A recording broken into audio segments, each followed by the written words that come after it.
I call the meeting to order. Good evening and welcome to the March 19th, 2024 business meeting of your Ashland City Council. Our land acknowledgement will be offered this evening by Councilor Duquesne. Thank you, Mayor. We acknowledge and honor the Aboriginal people on whose ancestral homelands we work, the Ikaratsin Band of the Shasta Nation, as well as the diverse and vibrant Native communities who've made their homes here today. We honor the first stewards in the Rogue Valley and the lands we love and depend on. Tribes with ancestral lands in and surrounding the geography of the Ashland watershed include the original, past, present, and future indigenous inhabitants of the Shasta, Tequilma, Athabascan people.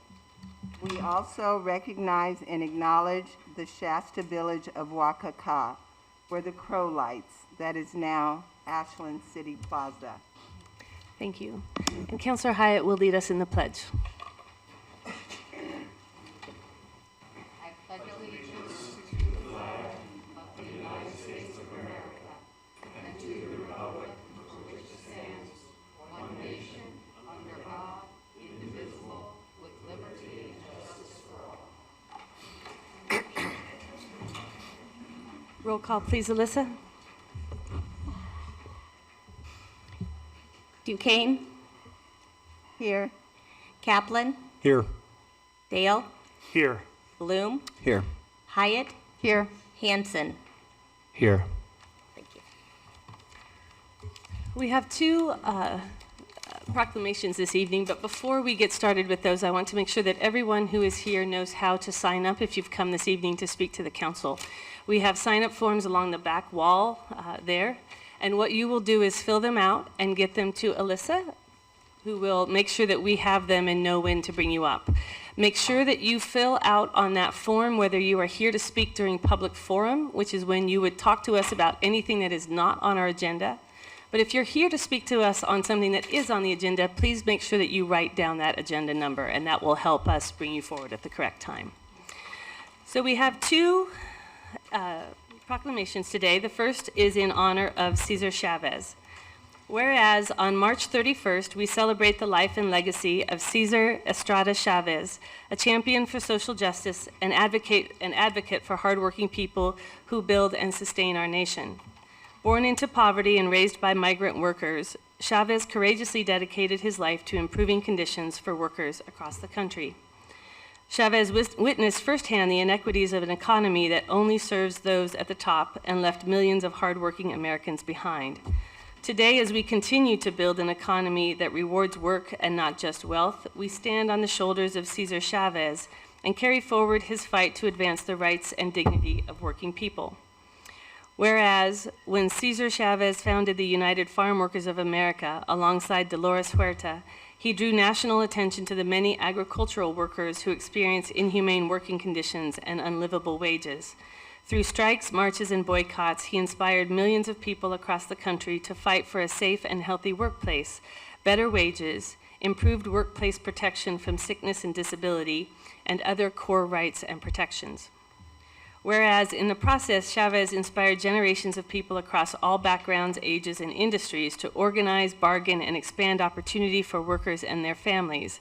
His devotion to La Causa brought hope to workers and Latinos across the nation, and his fight for justice, equality, and dignity gave workers and Latinos everywhere a voice. Today, we must summon the same courage and moral clarity to carry his legacy forward. Now, therefore, I, Tanya Graham, Mayor of the City of Ashland, Oregon, on behalf of the City Council, do hereby acknowledge March 31st as Cesar Chavez Day and call upon the people of Ashland to observe this day with appropriate reflection and learning. And the second proclamation is in honor of National Women's History Month. Whereas American women of every race, class, and ethnic background have made historic contributions to the growth and strength of our nation in countless recorded and unrecorded ways. Whereas American women have played and continue to play critical economic, cultural, and social roles in every sphere of the life of the nation, by constituting a significant portion of the labor force working inside and outside of the home. Whereas American women have played a unique role throughout the history of the nation by providing the majority of the volunteer labor force of the nation. Whereas American women were particularly important in the establishment of early charitable, philanthropic, and cultural institutions in our nation. Whereas American women of every race, class, and ethnic background served as early leaders in the forefront of every major progressive social change movement. Whereas American women have served our country courageously in the military. Whereas American women have been leaders not only in securing their own rights of suffrage and equal opportunity, but also in the abolitionist movement, the emancipation movement, the industrial labor movement, the civil rights movement, and other movements, especially the peace movement, which create a more fair and just society for all. And whereas, despite these contributions, the role of American women in history has been consistently overlooked and undervalued in the literature, teaching, and study of American history. Now, therefore, I, Tanya Graham, Mayor of the City of Ashland, Oregon, on behalf of the City Council, do hereby acknowledge March as National Women's History Month and call upon the people of Ashland to observe this day with appropriate reflection and learning. In Ashland, we are better together. Thank you. We move on now to approval of minutes. Are there any corrections to the minutes in the packet? Okay, the floor is open for a motion to accept the minutes. So moved. Is there a second? Second that. Okay. Roll call, please, Alyssa. Sabrina? Hanson, Yes. Duquesne, Yes. Kaplan, Yes. Dale, Yes. Bloom, Yes. Hyatt. Yes. We do not have any special presentations this evening, so we move on to the city manager's report. Sabrina? Yeah, just a quick update. Our website continues to move forward with putting together our new one. We are scheduling staff training for those who will be updating the website, so we are excited that that is moving forward along with our new agenda management software, which will be debuting at the same time as our new website. We also had a kickoff for our staff liaison training today. We are looking to better help our staff be better staff liaisons to our commissions and committees. So we had our first meeting today and have a lot of insight into how we can help with some processes around that. So I am excited to work with our staff liaisons on that. On April 1st, we will have a study session that will have our DEI assessment and strategic plan. Just as a reminder, we RFP'd for that quite a while ago, and this is the result of that study. So we look forward to sharing that with you and the APRC. We also will talk about our UGB expansion options under the new state legislature, as well as have a homeless service master plan subcommittee update on April 1st. Thank you. Great, thank you. We are at public forum. Alyssa, do I have sign-ups?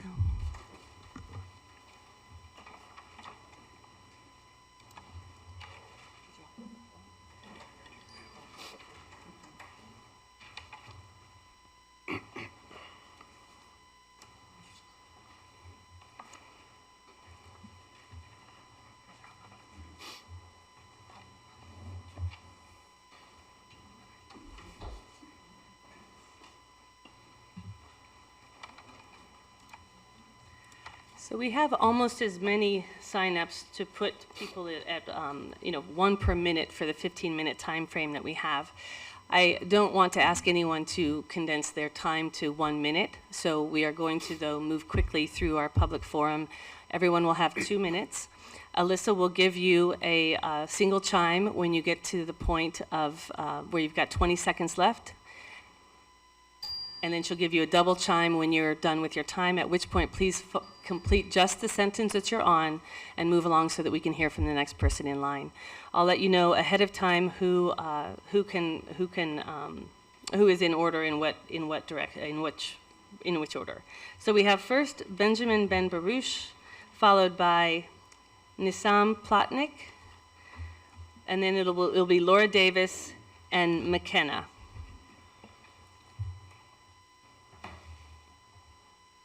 And if you'd like, you can come up 2 at a time, but let's try to move quickly through the transitions. Good evening. I would just like to ask the council 2 questions.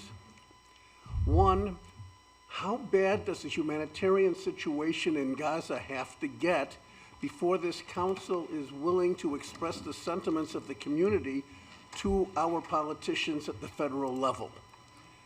Secondly, how ready is this council to accept the 2 million refugees that Israel is creating in Gaza? Gaza is about the size of the Rogue Valley. We're creating these refugees along with Israel. Are we willing to accept them? It is a local issue. Our tax money is going there. We will be asked to provide housing for them in the United States, in the Rogue Valley, probably not in Gaza because Israel does not want to allow that.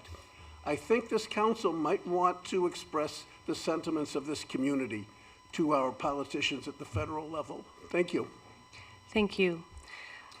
The next folks we have are Nissam Plotnick, Laura Davis, and McKenna. Are you those three people?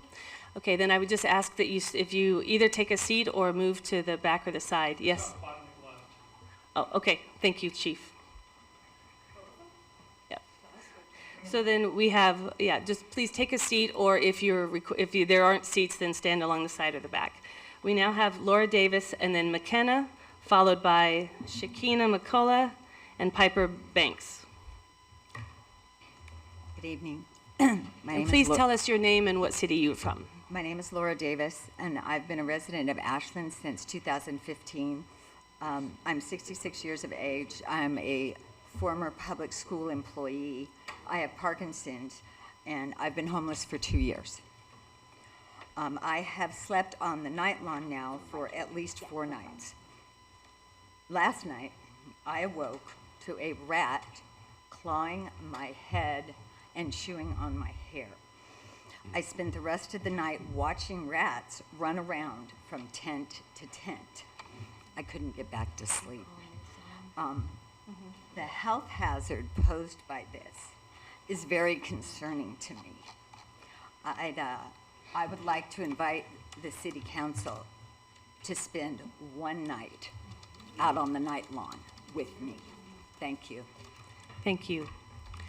So McKenna is next up. Oh, great. Thank you.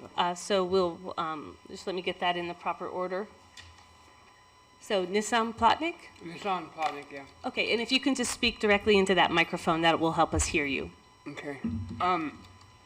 I've never done this before, but I'm just here to talk about the night lawn some, because I've only actually been here at the night lawn for a few weeks, but I've been in Ashland over 10 years, and I have never gotten in so much trouble in such a short period of time just trying to survive and being absolutely terrified by the rats and just going through it.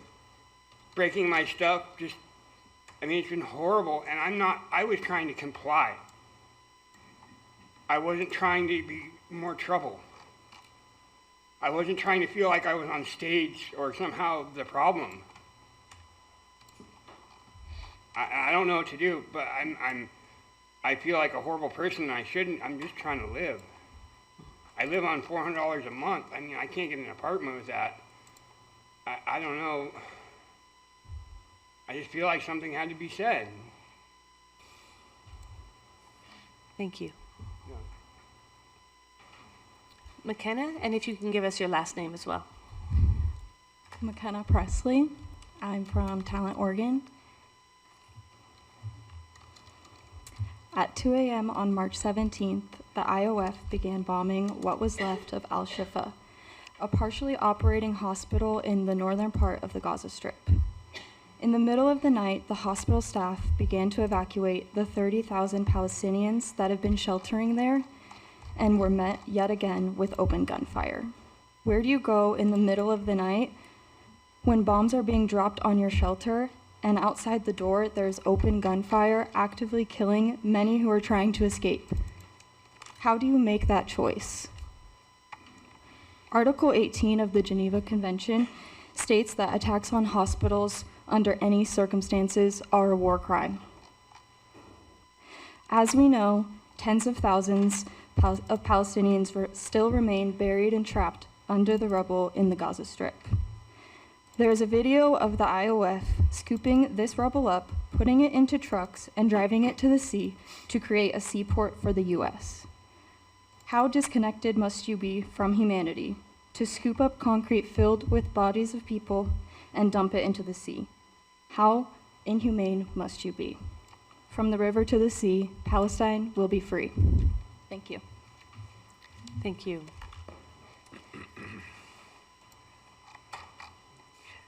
Shakina McCullough, followed by Piper Banks, Jeff Sharp, and Amanda Morehouse.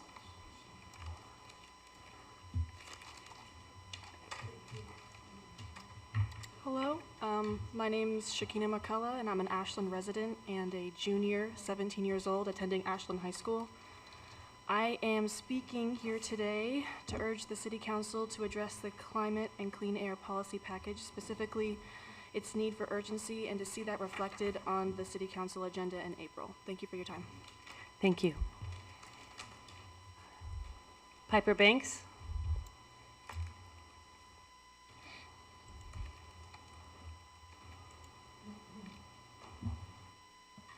Mayor Graham and City Council members, good evening. My name is Piper Banks, and I'm a youth organizer with the Road Climate Action Team, also known as RCAT, and a junior at Ashland High School. It has been almost exactly a year since over 400 youth walked out of Ashland High School demanding bold climate action.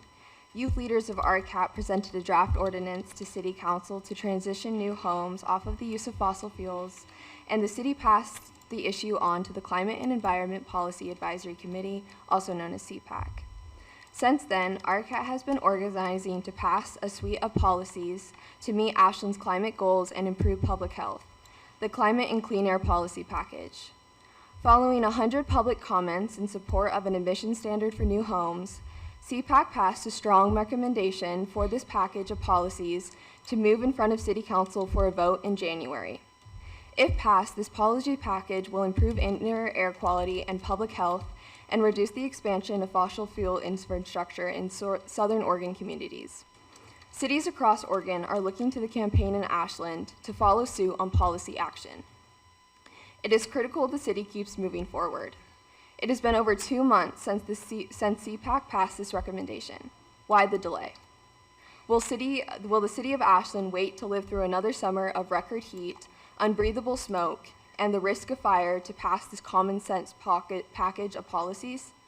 We demand that City Council put this policy package on the agenda for April. We urge you not to contribute to climate delay. Thank you for your time. Thank you. Excuse me, there's a Jeff bunch of Sharp. people in the lobby that would like to hear, listen, but the volume, maybe you can turn the volume up on the, Yeah. Thank you, Chief. We now have Jeff Sharp, Amanda Morehouse, Sitka, and Ancient. And please give us your full names when you come. Jeff Sharp is next. Okay, go ahead, Amanda Morehouse. You might not hear out in the lobby. Okay, thank you. Should I still go? Yes, please. I'm Amanda Morehouse. I live in Central Point, Southern Oregon, Rogue Valley. The words I am about to read are excerpts from an email written by an American activist that lived in Palestine. And quote, "I'm really scared and questioning my fundamental belief in the goodness of human nature. This has to stop. I think it is a good idea for us all to drop everything and devote our lives to making this stop. I don't think it's an extremist thing to do anymore. Disbelief and horror is what I feel. Disappointment. I am disappointed that this is the base reality of our world and that we in fact participate in it. This is not at all what I asked for when I came into this world. This is not at all what the people here asked for when they came into this world. This is not what they are asking for now. This is not the world you and Dad wanted me to come into when you decided to have me. I did not mean that I was coming into a world where I could live a comfortable life and possibly with no effort at all exist in complete unawareness of my participation in genocide." Does this sound familiar to the words we have been speaking here these last months with all of you? This email was written on February 27, 2003, by Rachel Corey, who is an activist living in Palestine. Just weeks after writing this email to her parents, she was intentionally ran over by a bulldozer driven by an Israeli soldier. She was defending a Palestinian family's home against an illegal demolition. She was 23 years old. The 21st anniversary of her death was March 16th. No one has ever been held accountable for her death. This story is not a new one. Please call for a ceasefire. Free Palestine. And I'll add, this is all connected. The way that people are treated here in the United States, locally, the houseless community, it's all connected to Palestine as well. The way we treat Palestine is the way we'll treat people at home, and it shows. Thank you. Chief, has the sound been corrected? Yes. Thank you. Jeff Sharp, if you're here, Jeff Sharp. And then Sitka, Ancient, and Austin K. Go ahead, Sitka and Ancient. My name is Sitka Moss. I live in Shady Cove, but I work in Ashland. We've come here yet again, it's good to see all of you, to ask for you guys to have a collaboration on a letter that gets sent to Ron Wyden, Cliff Bentz, and Tina Kotek, as well as the president, urging them to recognize this grave atrocity. Not only are the people in Palestine losing everything they have ever known in these last months, their homes, families, dreams of a future, at this moment they are starving to death due to little or no aid being allowed into the Gaza Strip. To make it even worse, the IOF is baiting civilians with hopes of aid just to be killed when they arrive. Over and over, the U.S. is still arming and funding every part of this. On February 29th, IOF soldiers shot at a large crowd of starving Palestinians waiting to receive life-saving aid, killing at least 117 and injuring 250 in what is being called the Flower Massacre. This is not the first time they did it. And they did it again on March 3rd, 7th, 12th, 13th, 14th, and we can imagine that this will still continue. Since the Flower Massacre, over 400 people have been killed, trying to get the smallest amount of food to feed their starving families. They've also been targeting UNRWA food distribution centers, and on March 13th, they bombed the 150th aid center since this started. Can you imagine not having eaten in days, then finally get to the front of a line for a small crumb of food just to have a bomb dropped on your head? Can you imagine how terrifying it must be when a starving family sends out a loved one to go try to find food while under threat of attack? What choice would you make? Risk immediate death or a slow one of starvation? Thank you. Thank you. Hello, I'm Ancient Hatfield. I live in Ashland. I've lived here for over 11 years now. We've heard that city council members don't believe this is a local issue. Here are some reasons why we believe that it is, and we hope that you will consider them. The tax dollars of each person that lives in Southern Oregon are funding the weapons that are slaughtering civilians, killing children, women, eradicating entire bloodlines in Palestine. We do not consent. 62% of U.S. voters support a permanent ceasefire in Gaza. There are many Palestinian residents in this valley. You don't see them because they don't feel safe. Many in this state and in our city don't have access or affordable health care, stable housing, or access to food. Those people are in this room and out in the lawn and all around the city. Yet we fund Israel with billions, now trillions of dollars a year to have all of these things that we don't ourselves have. Why are our tax dollars being spent for occupied force and settler society to have basic needs met while ours are not? One person says, my voice doesn't matter. Now multiply that by 7 billion. That is how war crimes and human rights violation go unchecked and stay hidden from justice. People don't feel empowered. We need to empower the people. We need your help in this city. How local does an issue have to be before it's spoken in these chambers and for action to happen?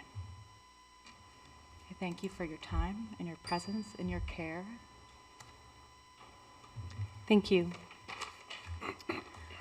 Austin Kay, Scott Butler, Liz Atkinson, and Jeff Sharp.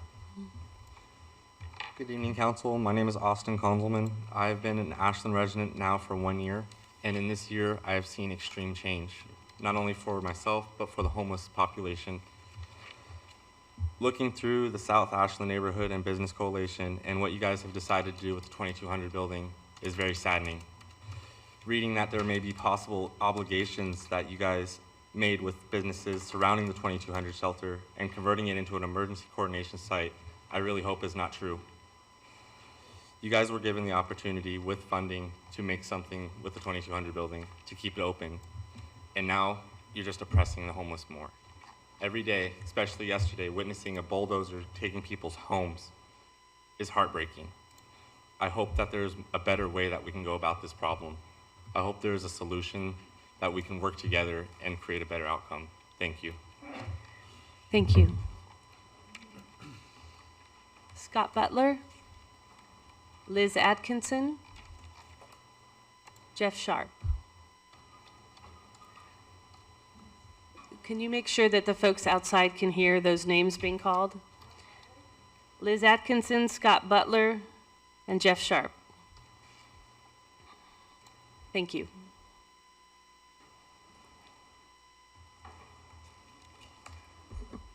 Yeah, Scott Butler, and I've been here in Ashland for 5 years. I've been out here behind the police station for the last 6 weeks. I'd like to see a little bit of a change if we could maybe take some of the old buildings and put some people in it and get them off the streets. I don't know what it'd take to do that. It'd take any grant funding or whatever, instead of let the buildings go to rot. I don't know what else to say except it'd be good to have a better solution instead of having us motivate around town and get in trouble.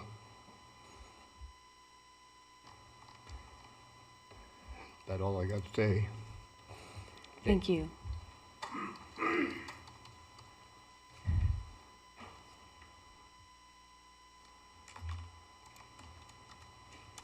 Hi there. I've worked with all the groups present, as well as the City Council, and I'm in support of everything that's been said so far. I'm here today to speak on Gaza. Witnessing a genocide negatively impacts the mental health of people in our local community. Those of us who are plugged into what's happening in Gaza are being repeatedly traumatized. We have been asking our government officials to call for an end to the killing of children and innocent civilians, but are constantly told no. We have seen the U.S. be the sole country in the UN to block a ceasefire in Gaza 3 times in the past 5 months. In addition, the United States has provided large-scale political support to Israel, having used its United Nations Security Council veto power 42 times against resolutions that could condemn Israel's actions since December of 2023. This sort of trauma is terrible on our bodies, minds, and souls, and I know firsthand. But looking away doesn't stop what's happening, and to look away is not something that I can morally do. By acknowledging these things on a local level, it bridges the gap between what we are witnessing and the silence of our nation's leaders. How many people in the community need to be affected before it can be considered a local issue? Thank you. Thank you. We are at the consent agenda. There's one item. Would any counselor care to remove that item from the consent agenda? Okay, the floor is open for a motion. Counselor Bloom? Yeah, I move approval of the consent agenda. Second. Roll call, please, Alyssa. Bloom, Yes. Dale, Yes. Kaplan, Yes. Duquesne, Yes. Hanson, Yes. Hyatt. Yes. We are now at the first reading of Ordinance 3233 to amend the Fire Prevention Code.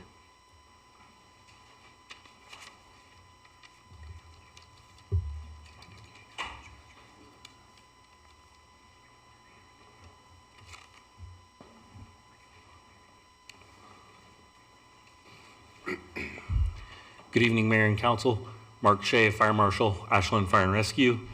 Last night at the study session, we discussed the Fire Prevention Code update, which will update the Fire and Life Safety Division, or the Wildfire Community Risk Reduction Division, adopt the 2022 Oregon Fire Code, and change some technical language within the Oregon Fire Code. So we had a quite long discussion last night about this, what this means and more of the details of it. But a lot of folks who are probably watching from home aren't quite as aware of what this is. Could you just speak to a couple of the top line reasons why we're undergoing this process and what we can expect from these changes? Yeah, we're undergoing the process because the state fire code was recently updated, and so it's then essential to bring that update within our municipal code to affect the changes. Additionally, our municipal code addressed mobile food vendors or food pods to be regulated as a fire safety regulation, and that has since been adopted into the Oregon Fire Code. Therefore, it is not essential for us to have the redundant code. So we're removing the redundancy out of the code. Great, thank you. Questions for staff? Okay, the floor is open for a motion. Councilor Hyatt. Thank you, Mayor. I move approval of the first reading of Ordinance 3233 and send the ordinance to a second reading in April. I'll second that. Councilor Hyatt. I just want to say thank you again for the presentation last evening when we had the chance to really dive in. I think the changes and the updates are appropriate and prudent, and I'm grateful for the time and the effort that you and your team put in. So thank you so much. Thank you. Councilor Bloom.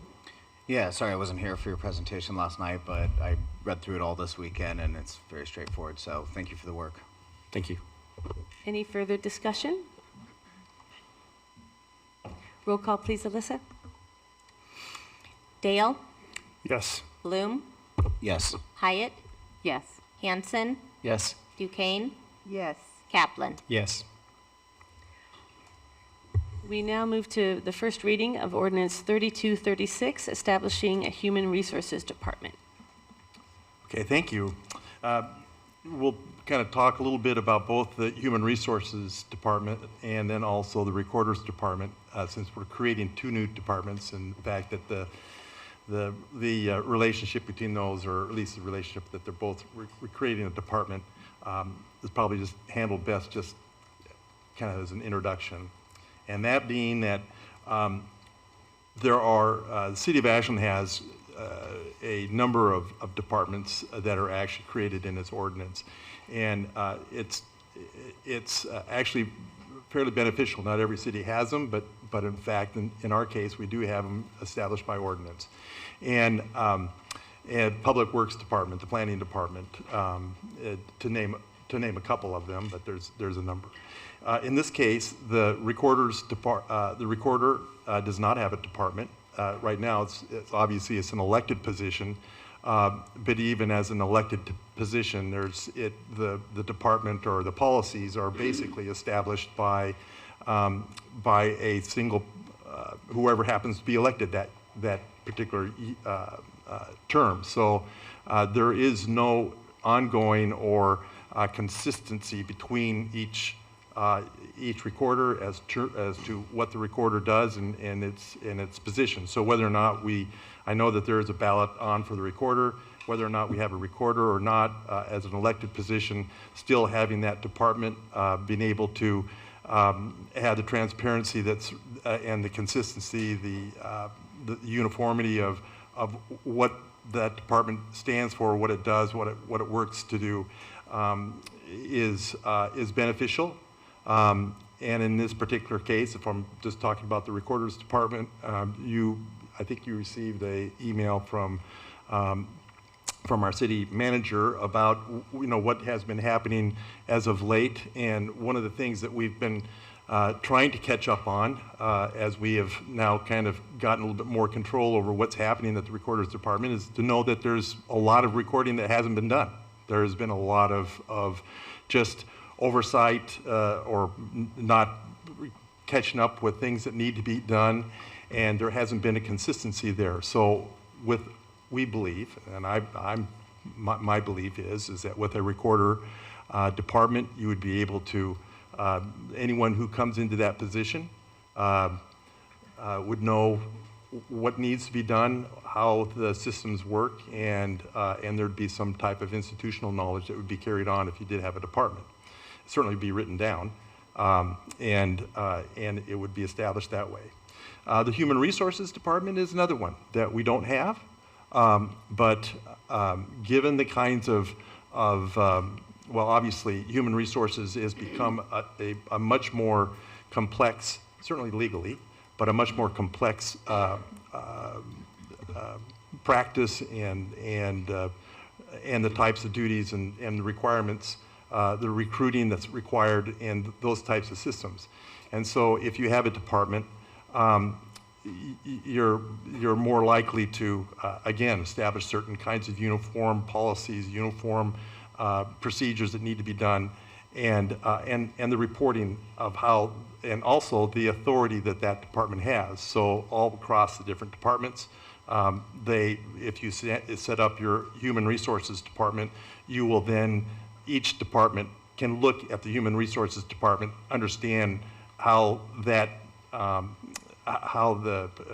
if there's recruitment, if there's training, if there's discipline, it's looking at the ordinance, you'd be able to, anyone coming from any of the other departments would understand what responsibilities that department handles and how it would handle it.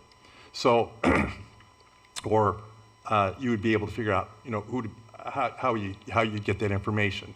So, the two departments that we're starting with at this point is the Recorder's Department and the Human Resources Department, and if I think the ordinances by themselves are patterned after how the other departments are created, how the director is established, and then in the case of the Human Resources Department, it's a list of all the different duties and things that they do.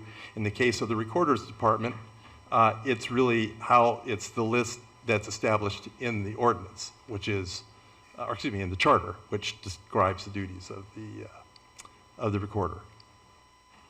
So, with that, it's pretty governmental, sorry, but that's the nature of the business. Councilor Bloom. Thank you, Mayor. Yeah, since we're taking these together, I mean, obviously HR, it's pretty straightforward and makes sense. To that question, though, about the recorders, I given what we've learned, given what we've learned recently, some of the shortcomings in that office in the past, it seems that it would be prudent to kind of delineate what some of those responsibilities are. And there's a way, I imagine, that we could do it that is consistent with what it says in the charter, but being a little bit more clear on what those responsibilities are. I mean, let's say we continue with an elected city recorder. How does the public know that that person is meeting those expectations if there is no real, clear delineation of responsibilities? Since the ballot hasn't even been voted upon yet, and since we don't know whether it's going to be an elected position or not, my thought there was to leave the duties that are in the charter as they are. If you can always come back to this ordinance, if in fact the duties of the recorder are now changed or are then dealt with not as an elected position but as a position that is a higher or administrative position, then you can easily then take those items out of the charter that actually fit what the recorder does now, right, and put those into the ordinance.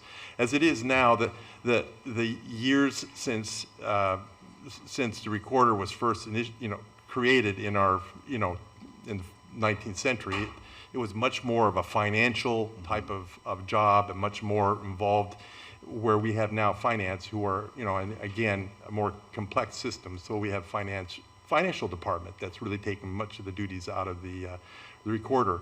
But I don't suggest that we're to change the charter with respect to that at this point, we can do that with the department. Follow-up question, if I may. So with that being said, and thank you for that, would it be possible for council, let's say that the voters decided to keep it an elected position, could council come back and change this ordinance and still implement some clear guidelines and roles and responsibilities for this position? Because that's the big concern for me, is that it is important that we put that in there, that it's clear, whether it's elected, whether it's hired, we need to be very clear that there are responsibilities that come with this position, no matter how they get there. And my concern is that if we don't do that now, that we won't be able to do it moving forward. Well, that's certainly up to you. If you want to do it that way, we can put in, I guess what, if I understand what you're saying is it kind of the minimum requirements that are required. So we wouldn't put in, for instance, all the financial issuing warrants, and other types of things that the recorder is supposed to be doing, right, or is relegated to do under the charter. We probably wouldn't put those provisions in the actual department requirements, and so if you're saying minimizing those and putting in the actual necessary elements of a recorder that would be an administrative position, yes, we do that. Councillor Kaplan? Yeah, I guess I have some questions along the same lines. I appreciate Councillor Bloom's comments. And this is, as you said, this is a deep dive into governmental speak or something. Yes. Yes. I don't know if it's governance. It's like bureaucratic speak, right? It's a department, but in fact, we're talking about a department of the recorder, but in fact, the ordinance says office, city recorder's office. So currently our human resources director is the head of a division, and now we're talking about making the human resources director the head of a department. The human resources director has how many employees? How many employees are in the HR department? There's only one at this point. One at this point, so it could There's be... three total in HR. Three total in HR, so there could be... Thank you. So I understand a department that, the list of departments that you rattled off make, community development, fire, police, public works. These are big departments with lots of staff and a lot of structure, and the structure is necessary. I noticed in our ordinances we also have, or in our code, we have the cemetery department, but the cemetery department reports to the public works department. So you have a difference of departments and where they go. I guess for me, for my taste, I'd like to understand a bit more of the structure, how this relates to structure. If the city recorder, if the citizens of Ashland decide to keep the city recorder's job as an elected job, then it's got to be it's an independent. If that's not the case, I'm not sure that as a decision maker on where that gets placed, that I would want that to be an independent office, or whether that would be located within another department, as it is in some other cities in the state. So it seems to me a little bit premature with respect to the city recorder's job to go ahead and do this. It's also a little bit confusing, just the timing of it, because we're having a ballot measure in May. So rather than raise some questions about, well, is this prejudging or something? And in fact, if I would prefer that the city councilor be a staff position, and then I think we should manage it appropriately. I'm less happy for that. City council. I mean, a city recorder. What did I say? City councilor. So I definitely don't want a city councilor being a staff position. I want the city recorder being a staff position. So anyway, I think there's a number of decisions, at least with the city recorder position, that we may want to take up.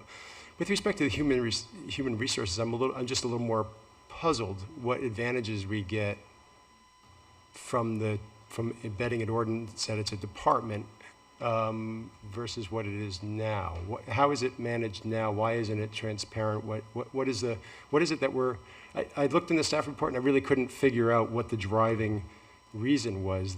What's the benefit for a small division like that? Okay, so excuse me, you want to? Yes, go ahead. Yeah, so I think something to consider with the HR department is having some autonomy versus being a division under the city manager, because the Human Resources Department is often tasked with doing things that may be not in alignment with the city manager, and they need that autonomous authority to be able to tell the city manager no, instead of residing within the city manager's office, which is how it has been in the past. Can I follow up? That is precisely the issues. There, if I may, just for a second, there are times when that autonomy allows them to talk with you or talk with me, when they don't have to worry about the city manager telling them don't talk to them. And I've actually been in a situation where the city manager hires the attorney. I've been in there, and my client is you, and when the city manager is telling me, I hired you, and you're to do what I'm telling you to do, it becomes a conflict. In the same way that a department, once the department is headed with a director, it has an autonomy that allows not complete separation, but more separation, better separation, I think. So just a Follow-up? follow-up? Yeah. Just a follow-up. And I appreciate the need for, the Human Resources Director that can tell the city manager, no, or you're mistaken in this respect, or whatever it is. But I'm not sure I see how making it a department director who still reports to the city manager would really do that. So I think since all of the department heads already also report to the city manager, it seems like moving the Human Resources Director out of the city manager's office, out of a division of the city manager's office, into a separate department doesn't really accomplish that. I see how the city attorney has that role, because the city attorney doesn't report to the city manager. But I don't see that this is going to accomplish that for the Human Resources Director. How is this done in other small cities like ours, where you have a small, team of HR professionals? So every other jurisdiction I've worked for, one being slightly smaller than this, the HR department has existed as an autonomous element and has not been underneath the manager or director of the government. Because of that reason, I think also the scale and scope of the responsibility of HR to set all of the policies and procedures around how staff will adhere to employment law is quite a large responsibility. And to minimize that by saying you're a division within the city manager's office when they are responsible for all staff is not appropriate. I'm sorry. We'll stay with this train for a bit. One more question. Yeah, I'm sorry but it's just just a clarification, Sabrina. So in the other city that you refer to, where it's a small city, it's autonomous from the city manager, meaning reporting to who instead? So they're all reporting to the manager, but they're their own departments with their own autonomy to be responsible for their own things. So when you're a division, the city manager is their direct report in a different way, right? Okay. So you're saying there's really a matter of hierarchical sense. They're all in every case they're reporting, but there's more reporting when you're within the same office. The budget depends upon the city manager's budget, whereas the departments, they've got their budget from the process, and then they have much more autonomy. Is that what you're saying? In part, but I also think the responsibility for what they're overseeing needs to be autonomous from the city manager as well. And so if you do not have a HR director, then you have someone that's lower level than department heads directing how department heads as well as the rest of staff are going to adhere to city policies. So there needs to be an equality among. So it's as much as anything, it's a parallelism with other departments. Councillor Duquesne. Thank you. Thank you for asking some really pertinent questions there, Councillor Kaplan. My question is something that was brought up earlier. Looking at the two different departments, I think too that it's premature that we move forward with the city recorder, because it will make a difference if the city recorder is not an elected official. So right now, I would really like to see the two separated because I understand what Councilor Kaplan was saying, and I appreciate the answering the questions, but I do believe that it is premature to move along. We don't know. We have a vote coming in May. Let's wait, let the vote come in and make the decision. Yeah, there are two different ordinances, so Yes. we have separated them. Yeah, so I think, well, but I mean, because you kind of brought them together. Well, I didn't figure you wanted me to start over again on the next one. But for our constituents, I want them to know. No, okay, it's thank two you, different- sorry, yeah, I understand. Did you have any follow-up questions for staff? I just wanted to have that, no, I'm. Clarify good. that, okay. Counselor Hyatt. Thank you, Mayor. Thank you, Doug. I have one question on each. First, with the recorder's office. Is it common to have a department of one person? And what is the impact if we just wait until the people have the opportunity to take this up so there's just no influence here? It's just clean and clear question. Right, all these questions are excellent questions. The department was more or less paying homage to the fact that it's a charter provision right now, and so the fact that that's why I just left the duties that are in the charter the way they are without trying to change any of those or trying to change them in the ordinance. That was my thinking there.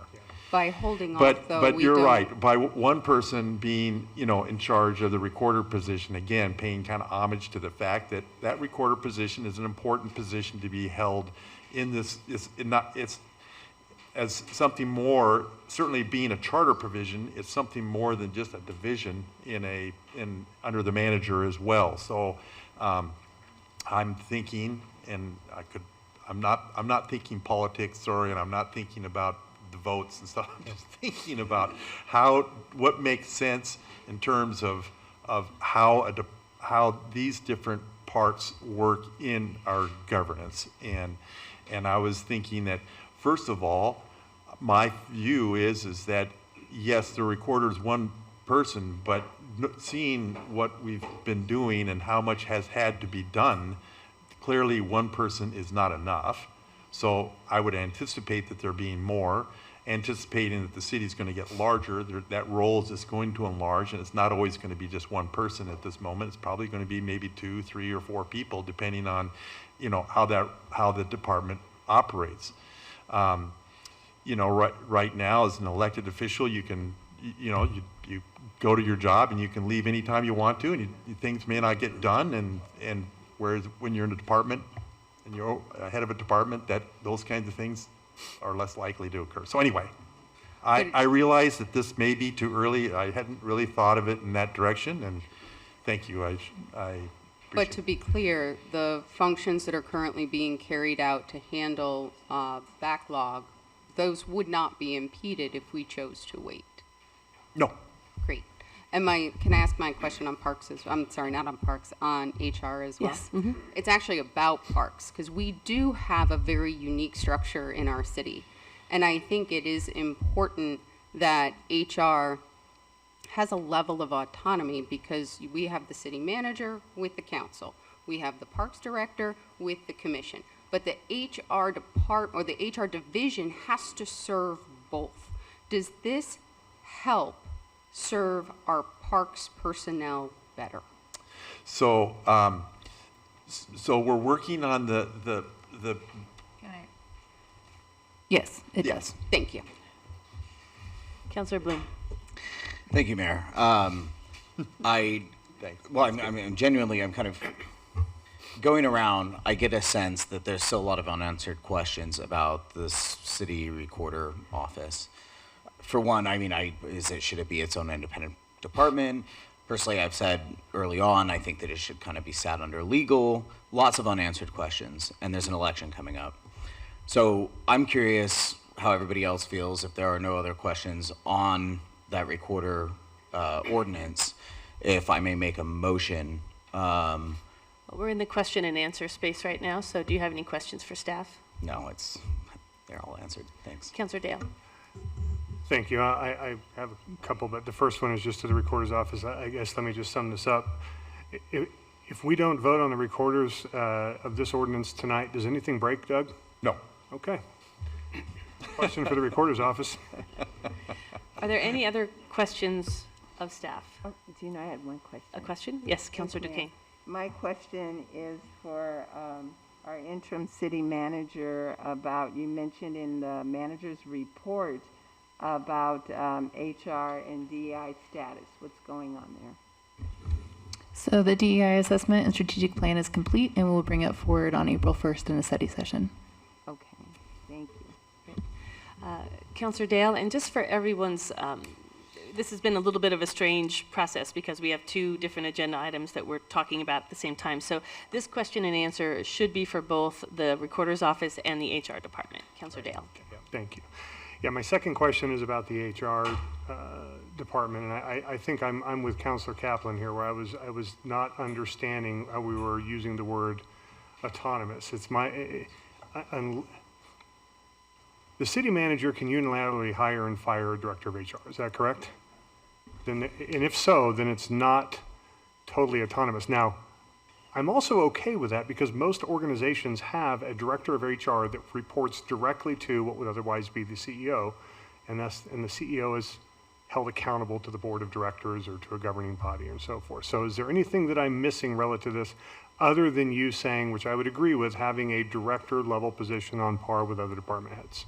No, the permanent city manager can hire and fire all the department heads. And then they're held accountable to the council, of course. Okay, I'm fine. Thank you very much. Any last questions? Okay.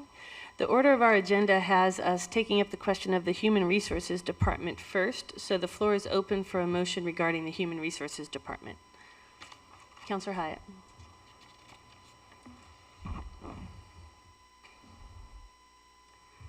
I move to approve first reading of Ordinance 3236, creating a Human Resources Department for the City of Ashland, and advance this ordinance to a second reading at the next regularly scheduled City of Ashland City Council business meeting on April 2nd, 2024. Is it 3235 or 3236? 36. I have the ordinance says 3235 on this, human resources. 3235? She's talking about. It's 3235. Yeah, human resources, and she said City recorder, 3236. so It's 32. this says HR on your 's agenda, it Yes, says it's okay. 3236. And on the actual ordinance that's printed, I'm sorry, must have gotten, the numbers were reversed. Okay. So, So I'm going to withdraw my original motion. We're going to do that again. thank you. Yep. Just change that number, that's all. I move to approve first reading of Ordinance 3235, creating a Human Resources Department for the City of Ashland, and advance this ordinance to a second reading at the next regularly scheduled City Council meeting on April 2nd, 2024. Second. Councilor Hyatt. I think this is appropriate and prudent, especially given some of our unique structure within our city, and I'm happy to support it. Councilor Dale. As well, I think it's incredibly important to have this structure, so I'll gladly support this. Any further conversation or comments? Discussion? Roll call, please, Alyssa. Duquesne, HR. Yes.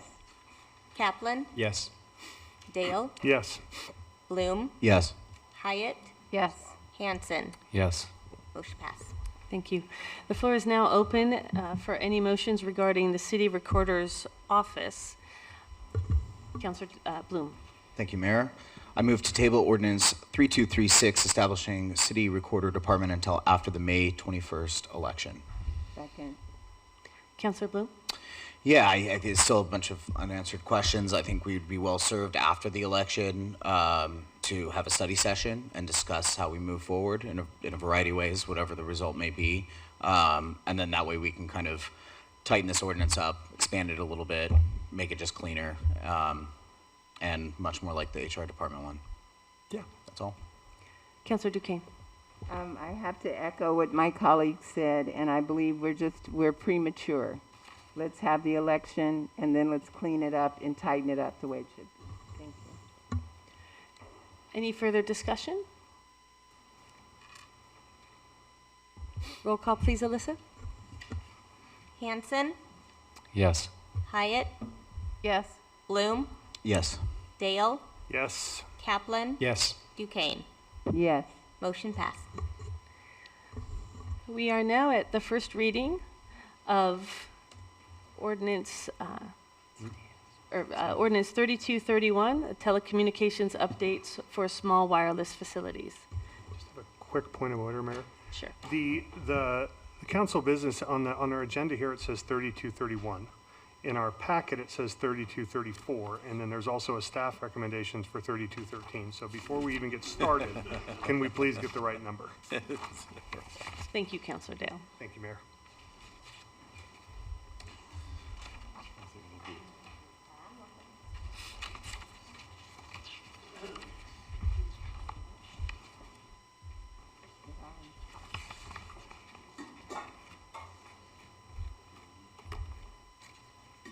ordinance?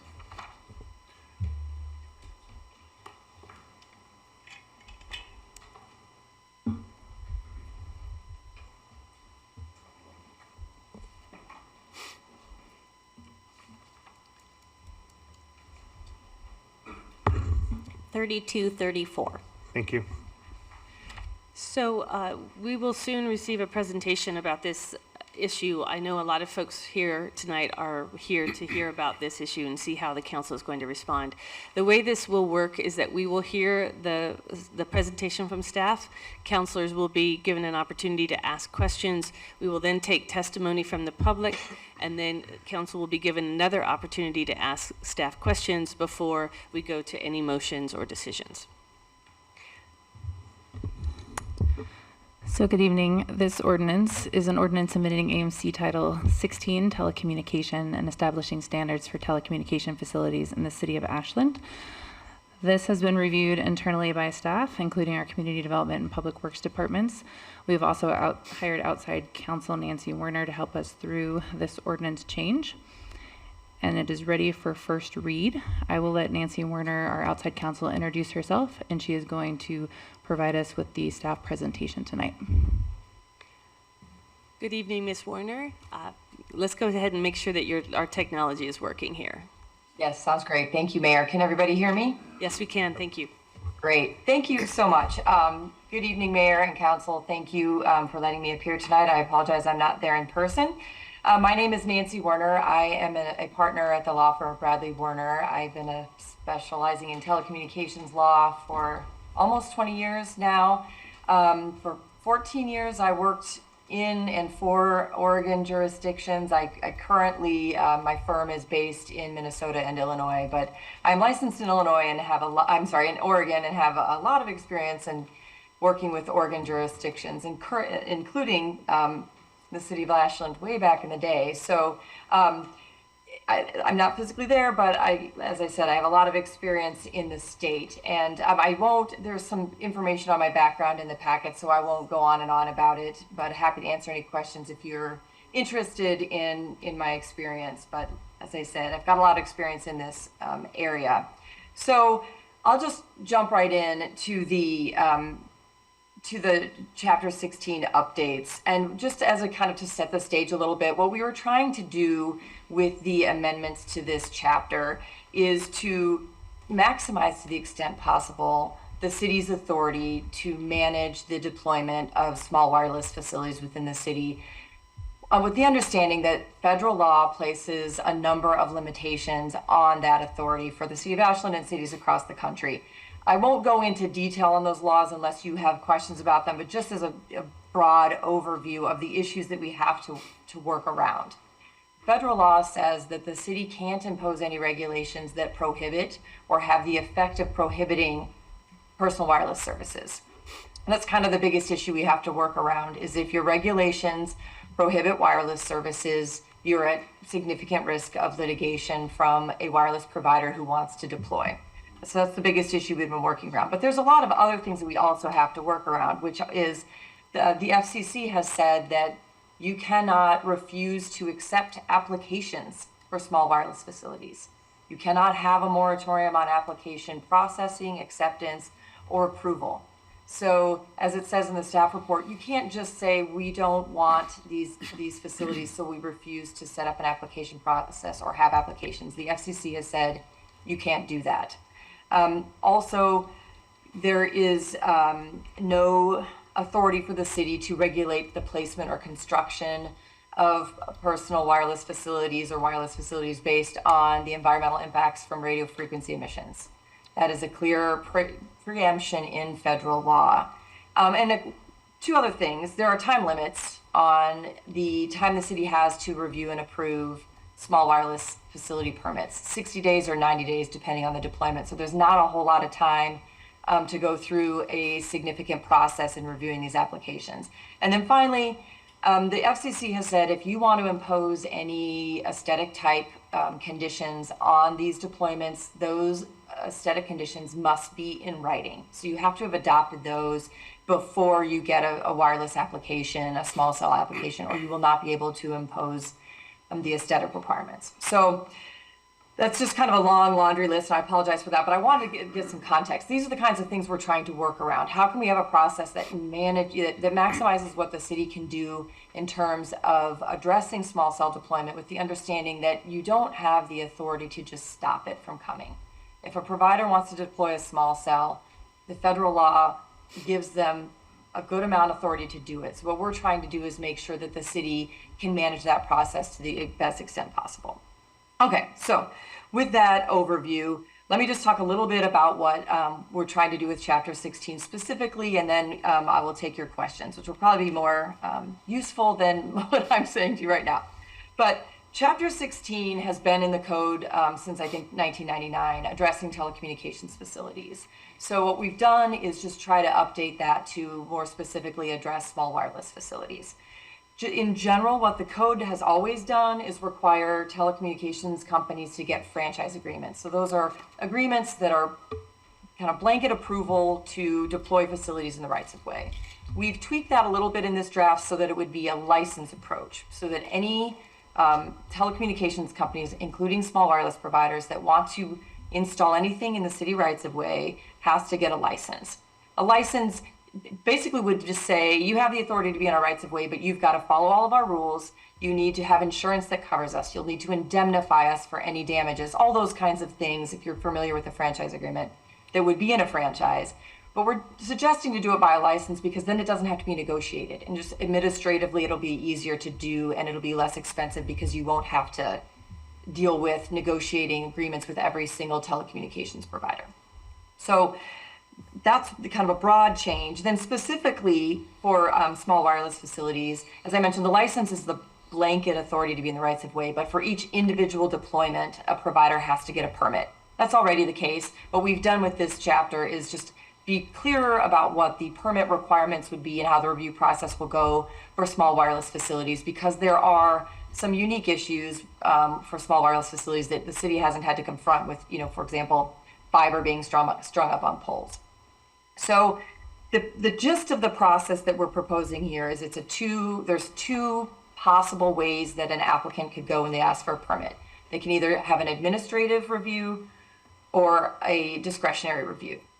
And the difference is an administrative review is sort of if you check all the right boxes, you're going to get your permit. The discretionary review is, we're going to look at this, we're going to weigh how this permit application lines up to our requirements, and we can approve it or we can deny it or we can approve it with conditions.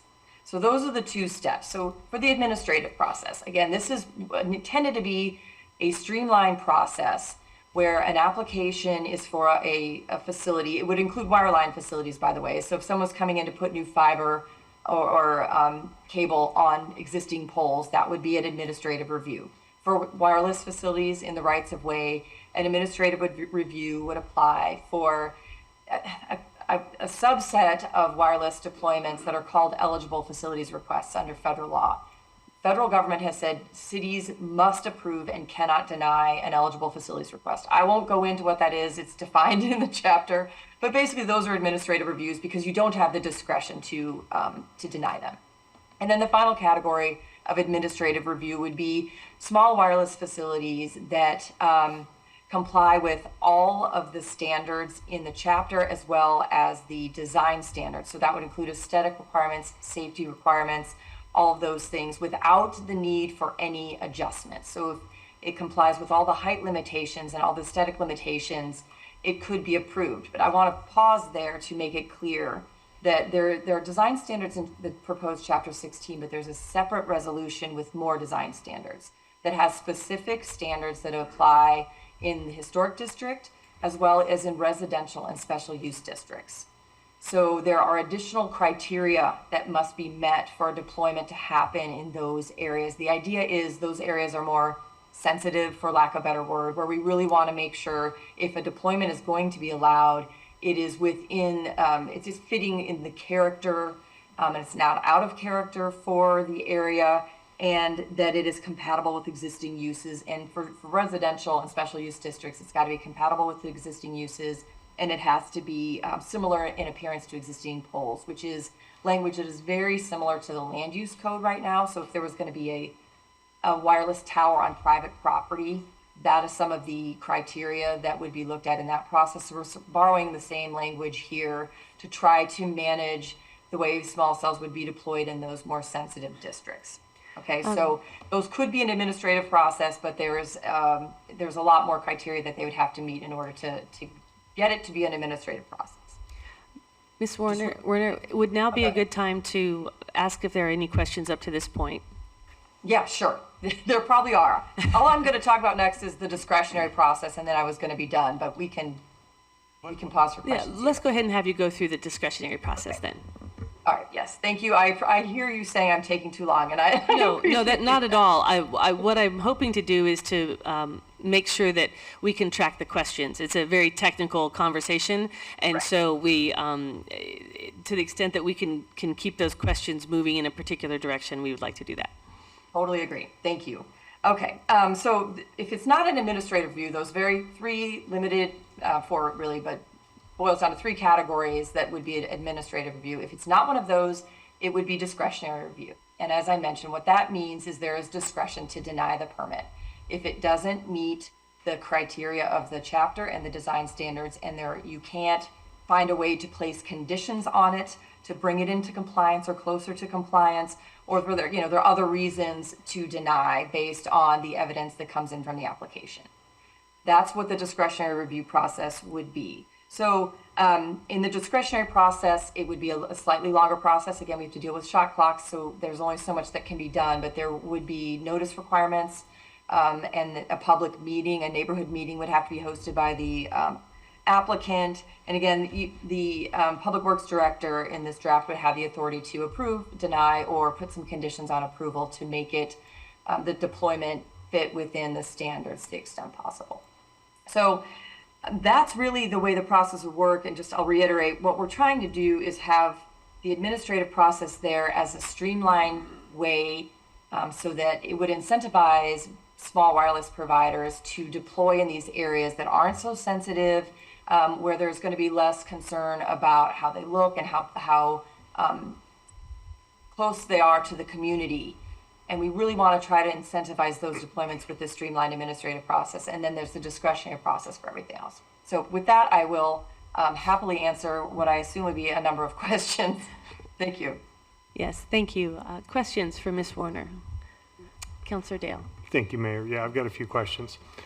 So, Nancy, thank you. The first one of many is this has been quite a process that goes back a lot longer than we've been involved, and appreciate your help. But one of the things that I think that a lot of folks are interested in understanding, can you add context to the League of Oregon Cities had what they called a model ordinance, which was a very, very rough draft that was used more just kind of topical in nature for municipalities to form their own ordinance.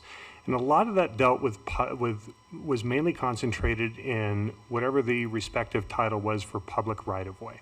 We were going down that road And we'd gotten kind of far, and then we pulled back and decided to do it in Title 16 telecommunications. Can you speak to why we have that change and what additional authority that gives the city because we changed to a different title? The fact that Title 16 has been around since 1999 unchanged notwithstanding. Yes, I thank you. That's a good question. And I'm responsible for that change because when I came in and took a look at it, it made more sense to me to put this in the telecommunications chapter. The definitions already in that chapter are arguably broad enough to apply to wireless facilities. So I was concerned that if these were requirements and regulations were in a different part of the code, there would be some confusion as to what applied, because a small wireless provider could go to Chapter 16 and say, well, I'm a telecommunications provider, so I'm going to follow these requirements, not the requirements that are over here. It could have been done with some cross-referencing, I think, but I think it just fits a lot better here. And also, again, they're telecommunications providers, so I think having one section that deals with all telecommunications providers is administratively a little bit easier to go and probably legally a little bit better for the city as well, so that we're just treating all telecommunications providers in a similar manner to the extent possible, with the understanding that obviously there's differences in technology and deployments that we have to address. Councilor Kaplan? Yes, thanks, Mayor. And actually, very much along the same lines. So in addition to the different placement of the League of Oregon Cities model ordinance, which was recommending, I believe, in using the right-of-way and streets right-of-way chapter, can you talk a bit more about them? There are substantial differences as well in what's before us today versus what I've seen in that model ordinance. Could you talk about the relative strengths of each approach? Sure. Yeah, and I'll just, to add a little more context on the right-of-way, some cities have a right-of-way ordinance that if you took the Chapter 16 that's in front of you and changed the word telecommunications to utilities throughout, that would be what some cities have for their right-of-way ordinance. And it would very clearly require a franchise or a license for all utilities, not just telecommunications.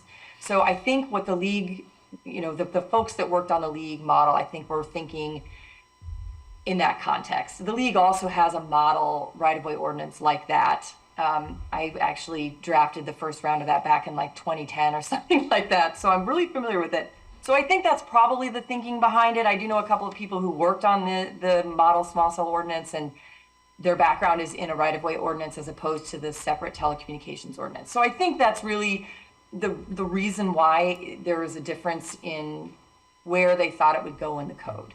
But I also just want to mention, in terms of the differences, the league model was developed between some city representatives, local government representatives, and the wireless industry.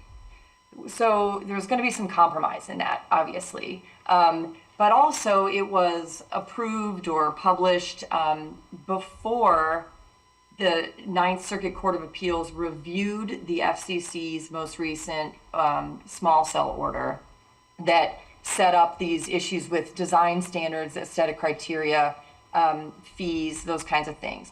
And the Ninth Circuit actually struck down the FCC's limitations on aesthetic requirements. The FCC had said you can only have aesthetic requirements if they're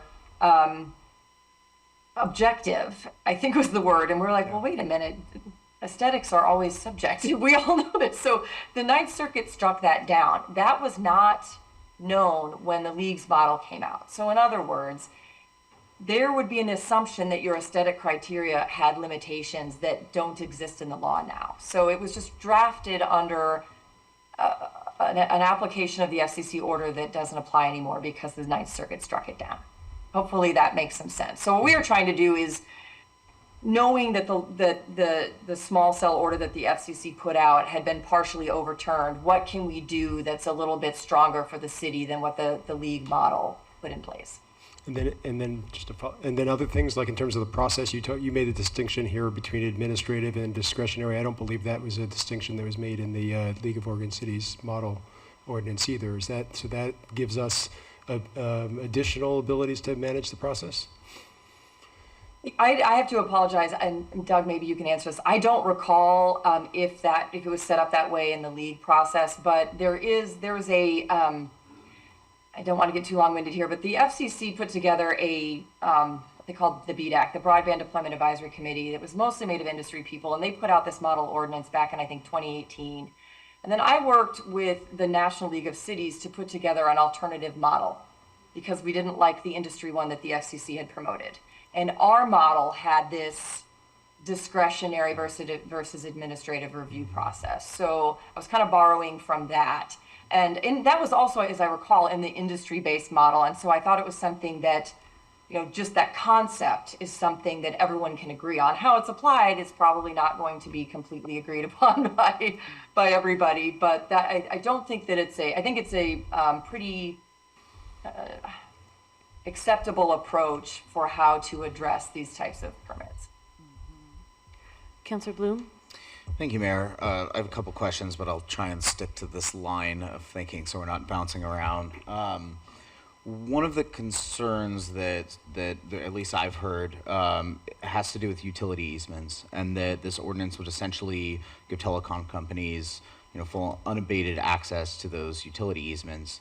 So I'm curious, is that true? Is there anything in this ordinance that would prevent that? What's going on there? Yeah, thank you for the question. The chapter as it's been written, I believe since 1999, includes public utility easements in the definition of public rights-of-way, which is very, very common in Oregon. It was in the league's model right-of-way ordinance I referenced. It's in a lot of franchise agreements. And I mean, in my experience working with dozens of cities, this is the way it's always defined. And the one reason for that is the public utility easement it's just that, it's an easement. It is in your yard, but it is not your property. It's your property, but there's an easement over it. There are rights granted in that easement. And so if the easement is not included in this ordinance, there would be an argument that it's not covered at all. So that would mean, as I said earlier, you can't just say no to a provider that wants to come in. A provider could come in and say, I want to put my small cell in this public utility easement. And if your right-of-way definition doesn't include it, and it's not really private property that would go through the land use process, you're kind of setting up a no man's land where there are no regulations that apply. So that is the reason why the public utility easement is part of the right-of-way in general, why it was for, 20 some years in the telecom chapter, and why cities treat it that way is so that you can apply your standards in that area. Mm-hmm. Otherwise, you will end up with deployments in the public utility easement with questionable ability to do any sort of conditioning or denial of those permits. Okay, thank you. That makes a lot of sense. Councilor Duquesne? Thank you, Mayor. Thank you, Ms. Warner. Something that you mentioned, a discretionary review. And just so that it's clear for our constituents, this discretionary review, you said that there would be a town hall, you speak to the people. What is that process? What does that look like? Administrative was more, you said, check the box. And can you go deeper into that discretionary review? Yeah, sure. It is a little more in depth, but it's actually not super complicated. It just requires that the applicant, so if you're applying for a small cell deployment and it doesn't fit the administrative criteria, so you're applying for discretionary review, the process is that they have to hold and I think we called it a local meeting, a neighborhood meeting. I'm not talking about a public hearing in front of the council. It is a meeting where the company is supposed to be talking to the public about what they're doing, and then they have to report back as part of the application process about how that meeting went. And we took this language, Doug will correct me if I'm misremembering, but I believe this is borrowed again from the land use code, and where there was a public notice requirement there, or public meeting. I don't want to call it a public meeting, that's the wrong terminology, a local neighborhood meeting in the land use code. That's the same process we're using here. It just has to be done in a condensed time frame because of the shot clocks. And So it invites the public in, and they, have the opportunity to make comments, and then the applicant will have to report back on what the comments were to the city for review as part of the discretionary process. And, and something I heard you mention, something that it's residential, special district, or historic. It sounded as if they kind of stay away from those areas. And I know that in reading this, safety was brought up. And I believe safety first. That's very important because we don't live in an asphalt jungle here. So I do believe that's important. And aesthetics is very important. So I'm just hoping that if and when this does happen, and it will, that Public Works Department and people will consider the south side of Ashland is not the vulnerable place for the towers. Thank you. Councilor Hanson. Thank you, Mayor, and thank you, Nancy. So the question I have with regards to the discretionary path, I mean, essentially, we're looking at a construction permit that telecom will have to get to meet our criteria, and then it follows the construction permit process, but you add in public notice too, is that right? Yes, that's essentially correct. Yes, and again, I don't want there to be confusion that it's a public hearing like you guys are used to holding in the city council. It is a neighborhood meeting requirement, but yes. But essentially the administrative route is something of a rubber stamp if it meets all the criteria that we have thoughtfully put into this. But however, community development or the authorizing permit issuer will be looking at what we spell out and then also balancing community objectives, safety, aesthetics, and all those things before issuing the permit with public input on every single one. For discretionary, yes. Right, thank Absolutely. you. So I have a follow-up question. It's in line with the questions from Councilors Duquesne and Hanson, and that is around this neighborhood meeting. So in the event that the discretionary pathway is what is being gone down, what is the process by which we ensure that the report back from the telecommunication company is accurately reflecting what came out of that neighborhood meeting? And does it make sense for us instead to instruct staff to be in that meeting? That's a great question. I would suggest that it would be a good practice to have staff attend the meeting for that exact reason. I wouldn't suggest putting that in the ordinance because if you can't find staff who can show up to that meeting, for example, that could bring issues with, you failed to comply with your code because you didn't send your own staff member there. It could have shot clock issues if it pushes the neighborhood meeting out further. So I think that would be the best practice to ensure that there's an accurate representation of what happened at the meeting, but I would not suggest that you necessarily specify that in the ordinance.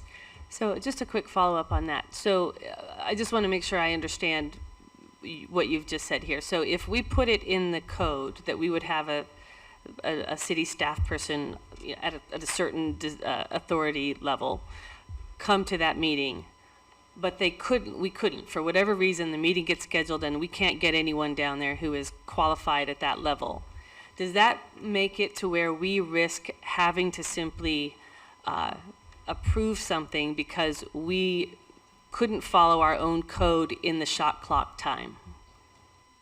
I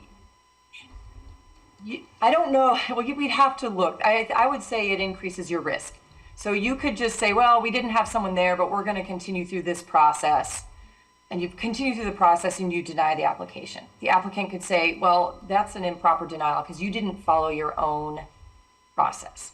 Or you could approve the application and someone who, objects to that application could could sue and say you didn't follow your own process, so you can't approve. So that's really all it is just you don't want to. I would recommend against giving a potential procedural hurdle that you might have to address later that might become the attempted hook for litigation that you would otherwise be able to avoid. Councillor Dale? Follow up to that, Mayor. Would it be an appropriate place to put that in the application process, like a type 1, type 2, just, would you put it there instead, and it's not codified? Yeah, I think you could just put it on the application as something like, a member of city staff may attend this meeting, or our intention is to have a city staff member attend the meeting. You certainly could do something like that. I mean, don't get me wrong, you are free to put this in your ordinance if you want to. I just recommend against it because I think these are those little procedural things that can get missed and put you at risk of litigation when you don't need to have it in your ordinance to be able to do it, right? You just have to do it. I've got a follow-up to that, if your question is for something different. It is. Okay. So back to potentially putting it in the code, would it be possible for us to identify that the city will simply send a staff member? So not necessarily a decision maker, but a staff member who can come and see what is said at the neighborhood meeting and can transmit that back, because that would put us at a much lower risk, because we should be able to find a staff member who can come and sit in that room and hear what the neighbors say. Would that be a significant reduction in that risk? Yes, I think that would help. And I also think maybe if you really want it in there, I would suggest we make it, something like the applicant must inform the, public works director or whomever when the meeting's going to happen, and the city, the applicant must allow a city employee to attend if they can. Something more permissive almost, again, so it's not a requirement, but just a notification, like you need to tell us when the meeting's happening and we can send someone if we want to. That kind of language I think is fine, because then if you don't send somebody, you didn't violate your code. You're just saying you can send somebody, you don't necessarily have to. Does that distinction undermine what you want to do, or does that still address your concern? For the people here in the audience, this conversation is between this council and our consultant. We need to have quiet in this space. Everyone who is here will have an opportunity to speak. So that does help. Thank you. As I try to parse out what this could look like. So we have Councillor Bloom and then Councillor Duquesne. Yes. Yes. Thank you. If I may, real quick, before I get to the meaty part of my question, if we were to add something like that to this ordinance that the mayor suggested, that is something that could be included in the second reading. We could pass this clean now. That could be added in, considering it's not very consequential to the ordinance. Is that correct? Doug? Is that Yes, that's correct. Okay, that's what I figured. Thank you. So now to my main question. So in this community, obviously, we live in a forest, and there's a concern that these facilities could create a fire risk. So I'm really curious. Is there anything that you could speak to on regarding this ordinance that would help mitigate that, or conversations around it? What are we looking at around fire risk? Yeah, thank you for the question. There is a requirement or a provision in the chapter that would allow the fire chief to hire an independent consultant at the applicant's cost to evaluate the fire risk of the proposed facility. There's also a requirement in the design standards, so the separate resolution with design standards in it, that there be a power shutoff switch on every facility, so that the power can be shut off as needed, to work on the pole, but also it might be important in the event of a fire event. Quick follow-up on that about the shut-off switch. My initial thinking is teenagers running around and flipping switches. This would be a locked box that the fire department would have access to, or utilities would have access to, correct? Yeah, yes, that's my assumption. I think we got this language, or parts of this language, from the folks over on the electric side. So I think we know what they're talking about. Okay, thank you. Councillor Duquesne? Thank you, Mayor, and thank you, Councilor Bloom, because we were on that safety, when it had safety there, I too was wondering, what does that look like? And so that we don't assume, because I believe this is an important topic, you said that the fire chief could hire a consultant at the applicant's charge, the applicant would pay for it, and then having the power switches. Is that in the ordinance? The shut-off requirement is in the design standards. It's not in the ordinance. So it would apply, it still applies because the applicants have to comply with all the design standards, but it's not set out in the actual ordinance. In the actual ordinance, does it say anything about the fire department can hire a consultant and the applicant has to pay for it? Yes, I apologize. Yes, that part is in the ordinance, that the fire chief can do that at the applicant's cost. That is in the ordinance. Thank you. Councilor Dale? Thank you. Okay, still staying on safety. I think that's the primary concern here is this council spends a lot of time talking with our Public Works Department, and much to the chagrin of Councilor Hyatt, every time she hears the word FERC, Federal Energy Regulatory Commission, and all of the standards and the federal compliance standards that we have to meet, water quality, energy standards, so forth. Those are set out at the federal level, and we are required to meet those whether we agree or disagree with them. So my question is in this ordinance, obviously that one of the issues, the issue I think of the evening is the agreement or disagreement of whether the FCC's emission standards are, for lack of better terms, safe. I think that's what that is. Now the issue is in this ordinance, you know, is it true that the local municipality cannot dictate what a federal regulatory commission does, but we can absolutely hold any applicant accountable to exceeding any of those standards immediately? Is that correct, by way of this ordinance?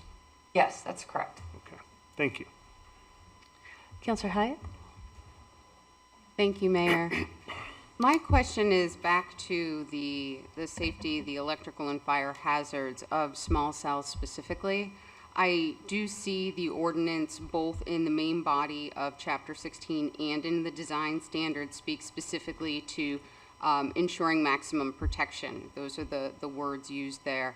Understanding that we are not looking at an ordinance similar to the structure of the LOC or something more in line of just a run-of-the-mill contract. There's nothing in here, I hope, and I'm asking for confirmation, that would allow a small cell carrier to claim force majeure if there was a fire event to get out from underneath that insurance indemnity piece that's in here?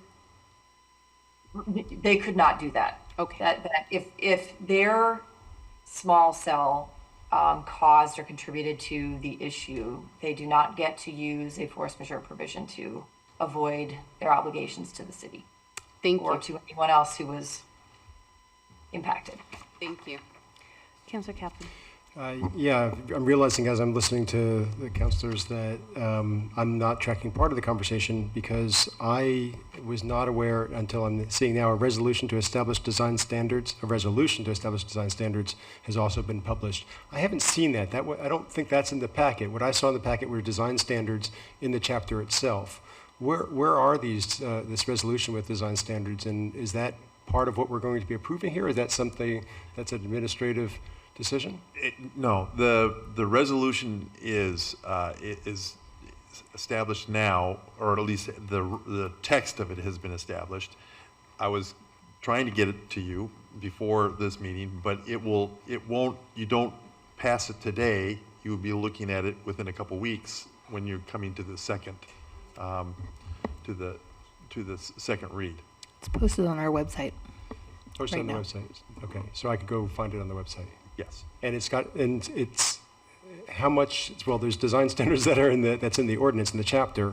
How much more extensive are design standards in the resolution? Is it much more detailed? Is that, and why would we have two different, I guess I'm a little puzzled about this approach. So maybe you could clarify, maybe that's my question, Nancy, is could you clarify for me what's the advantage of having design standards, called design standards in the chapter, and then also having a resolution that's going to be located somewhere else? Yes. Approved at a distance. Yes, I appreciate the question. I understand there's maybe a little bit of confusion on that. What we were trying to do is have some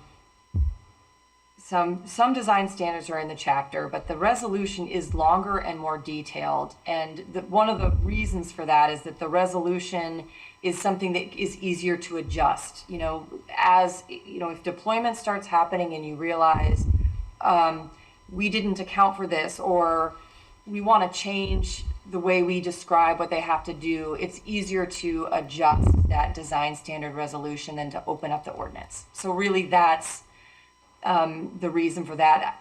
A lot of cities do it that way. So again, it's just kind of a common practice. I do understand how having a design standard section in the actual ordinance is a little bit confusing, but we wanted to have some things set out in the ordinance as well. Okay, thank you. And they will have the force of law too. So I mean, it's not like they're just a throwaway or anything. It's right. Councillor Duquesne? Thank you, Mayor. My question is not for Mrs. Warner. Thank you for your work. It's a great job. I'm learning a lot. My question is actually for the staff. And when I look under fiscal impact, it doesn't say how much the city paid Mrs. Warner and her team. Can you let us know how much we paid for her services? I don't have the number right off the top of my head now, no. We'd have to pull the invoices, and I don't believe we're done paying for Mrs. Werner as of yet. How much money have we paid so far? Can you ballpark? Mm-mm. Okay. Can you let Sabrina repeat? I'm sorry, I can't hear. She's not speaking clearly. I don't have the invoices, so I can't speak to that right now. So if I can finish what I was asking is that in between now and the second reading, can we have the amount under the fiscal impact? I can provide you with that amount, yes. Is it also true that generally when we talk about fiscal impact, what we're talking about is the fiscal impact of the issue in front of us, not the fiscal impact of the work that it has taken to get to that decision? Well, then I will be more specific. The amount that we are paying Mrs. Warner and her team. Yeah, that's fine. Yes, thank you. Councillor Dale? Thank you. Just one last question. Nancy,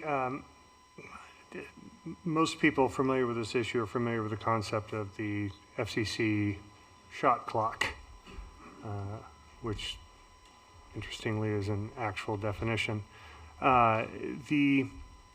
One of the issues that we've had for quite some time is that the shot clock, and maybe you can kind of just briefly explain what that is and why it's applicable here as far as a timing mechanism. But one of the things that is a concern is that that telecommunications companies, it's basically a timer in which something must be approved within a reasonable amount of time, 90, 120 days, depending on the situation. So how does a municipality, a smaller municipality like Ashland, where we have limited staff in planning and public works, deal with the potential for a telecommunications company to possibly abuse that time frame by issuing, let's say, an overwhelming or number of applications at the same time, such that we couldn't reasonably process them within the shot clock? How do we protect ourselves from that?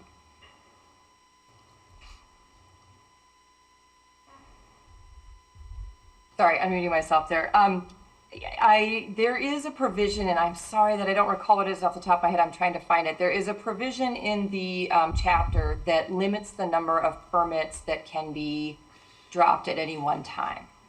That is a language I mentioned earlier, the model code that the FCC put out and that I worked with the NLC on, and both of those had a limit on the number of permits. I think I put in 10, it's 10 or 15 permits at one time. It's, if I may, it's at 1612.040, and that would be section E.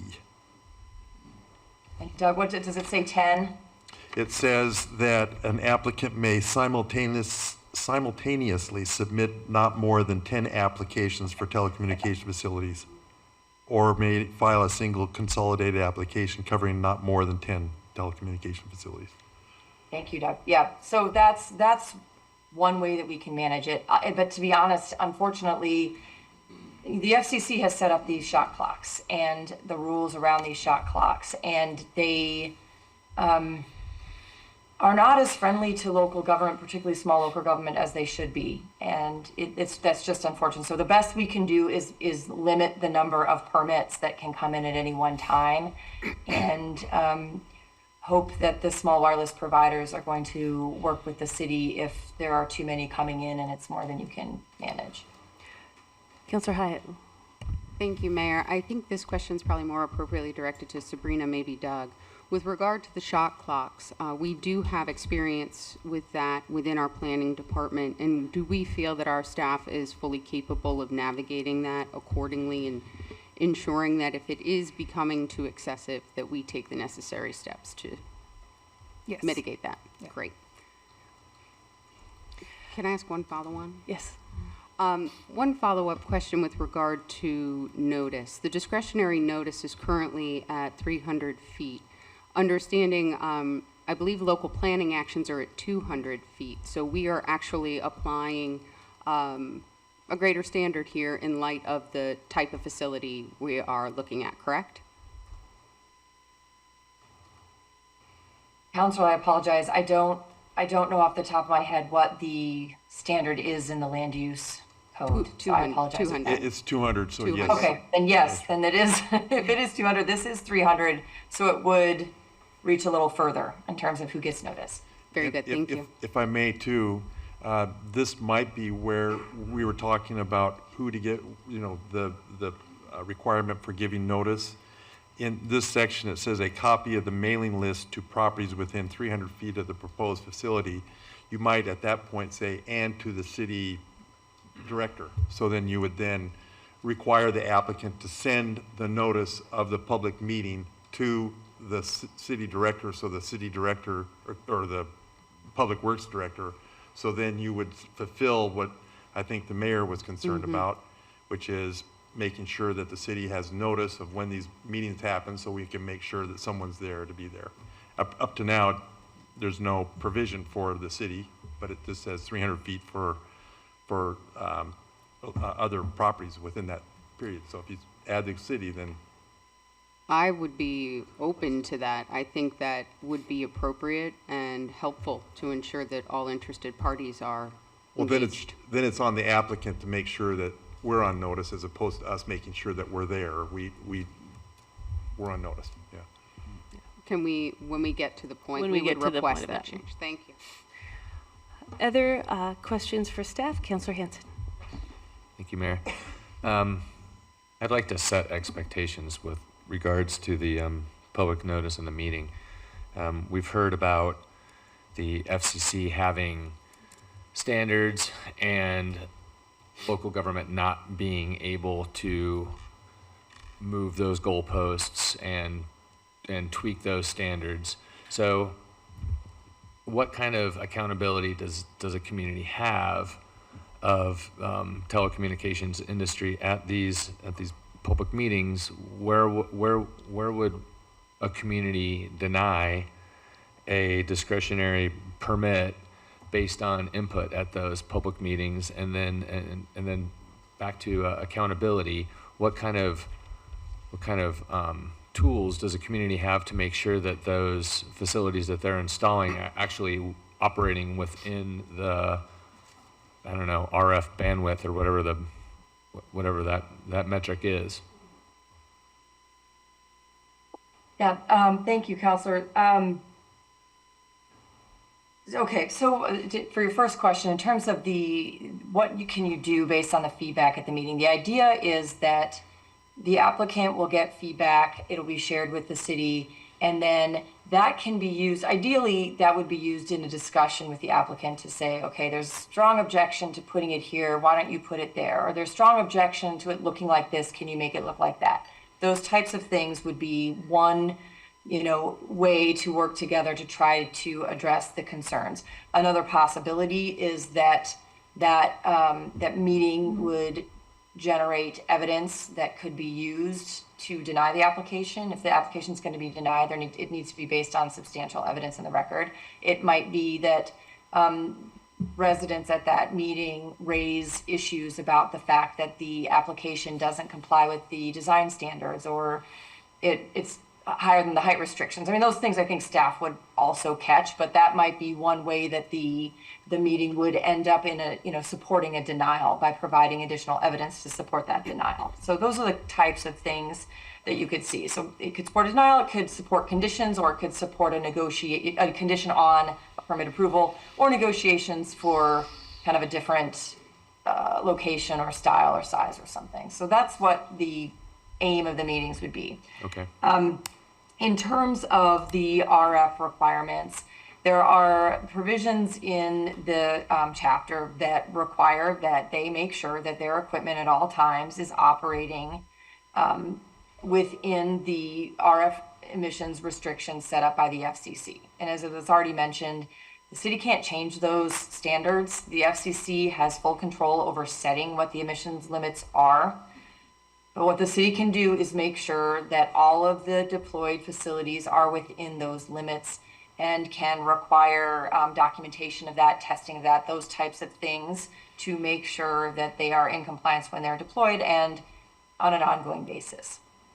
Okay, thank you. Councillor Dale? Thank you, Mayor. So along those lines with Councillor Hanson just said, and you brought up substantial or substantive evidence, and one of the terms that that many people are familiar with is a term that is used in some ordinance known as probative evidence, and that has a lot to do with actual specifically delineating certain things that must be proven. So can you speak to the reason why we specifically chose not to use that term in this ordinance? Yeah, a couple reasons. First of all, the language in the statute, in the federal law, is substantial evidence. Yep. So using probative evidence is probably fine, but if it's meant to align with the federal law, it does not. But the other issue is where I have seen that phrase used is in saying that the applicant must provide probative evidence in its application that the application is going to comply with the code, just to simplify it, something along those lines. My concern with putting that in the chapter in that way is that once the city has accepted that application, the way the shot clocks work, there's a certain amount of time in which the city can notify the applicant that the application is incomplete. If you don't do that, it's deemed complete. So you've accepted this application, it's deemed complete, and then you go through the process of reviewing it and you realize, this application actually doesn't show that it's going to meet this particular aesthetic criteria, so we're going to deny it. I am concerned that the applicant could say, wait a minute, you said my application was complete, and you said my application had to have probative evidence in it. So didn't you kind of concede that my application contained probative evidence on all these things when you accepted it? That is my concern.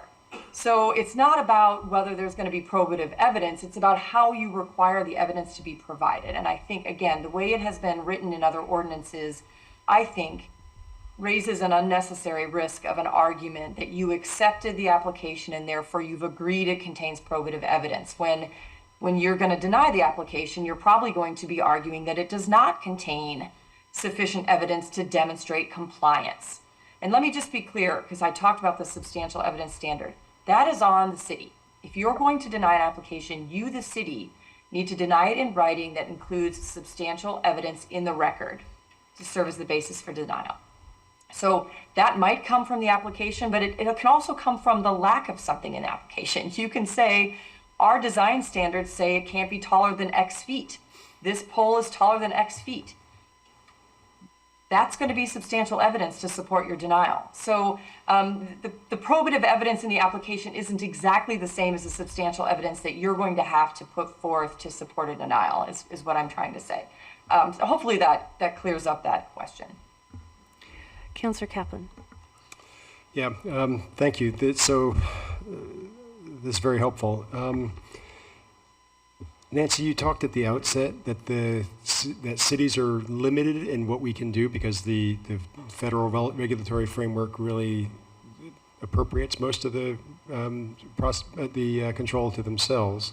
So cities have to try to find ways to establish a way to manage the process. And you've described both in the ordinance and then today in your oral presentation how you've done that.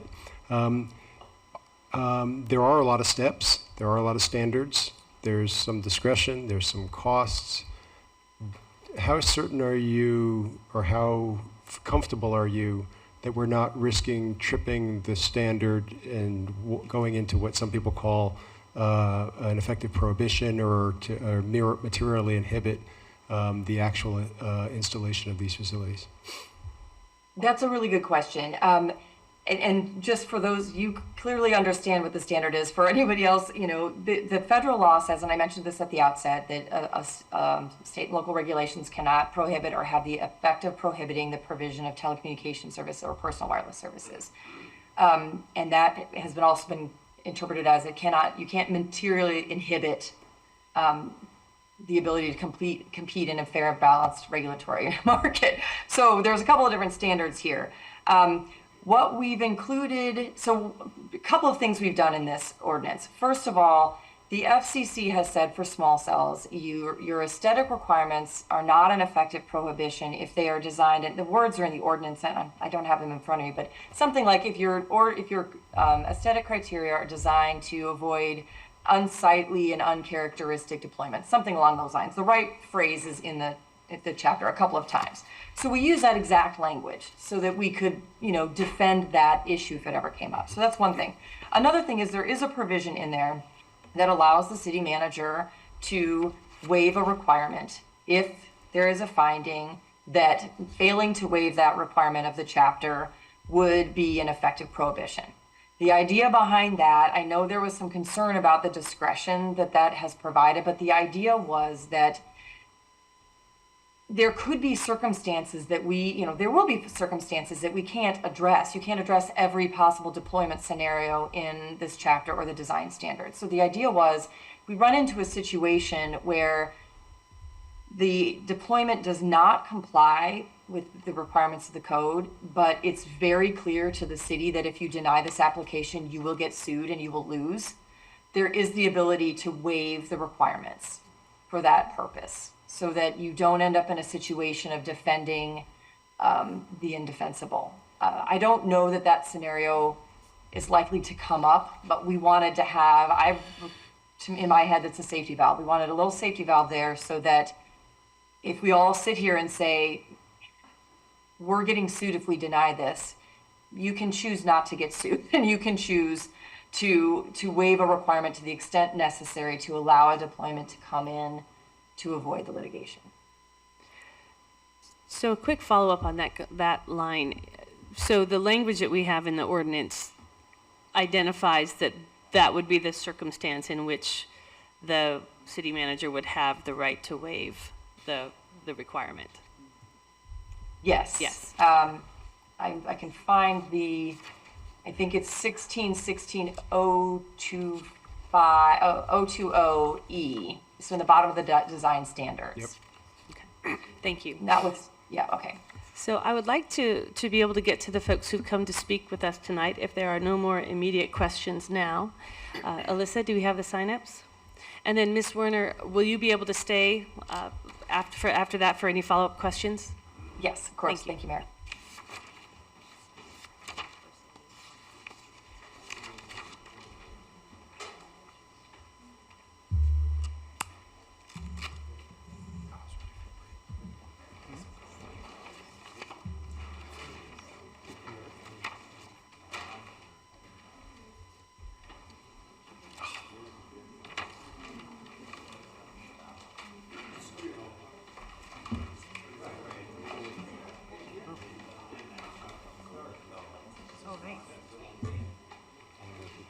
Storms, but it dumped like on Wednesday.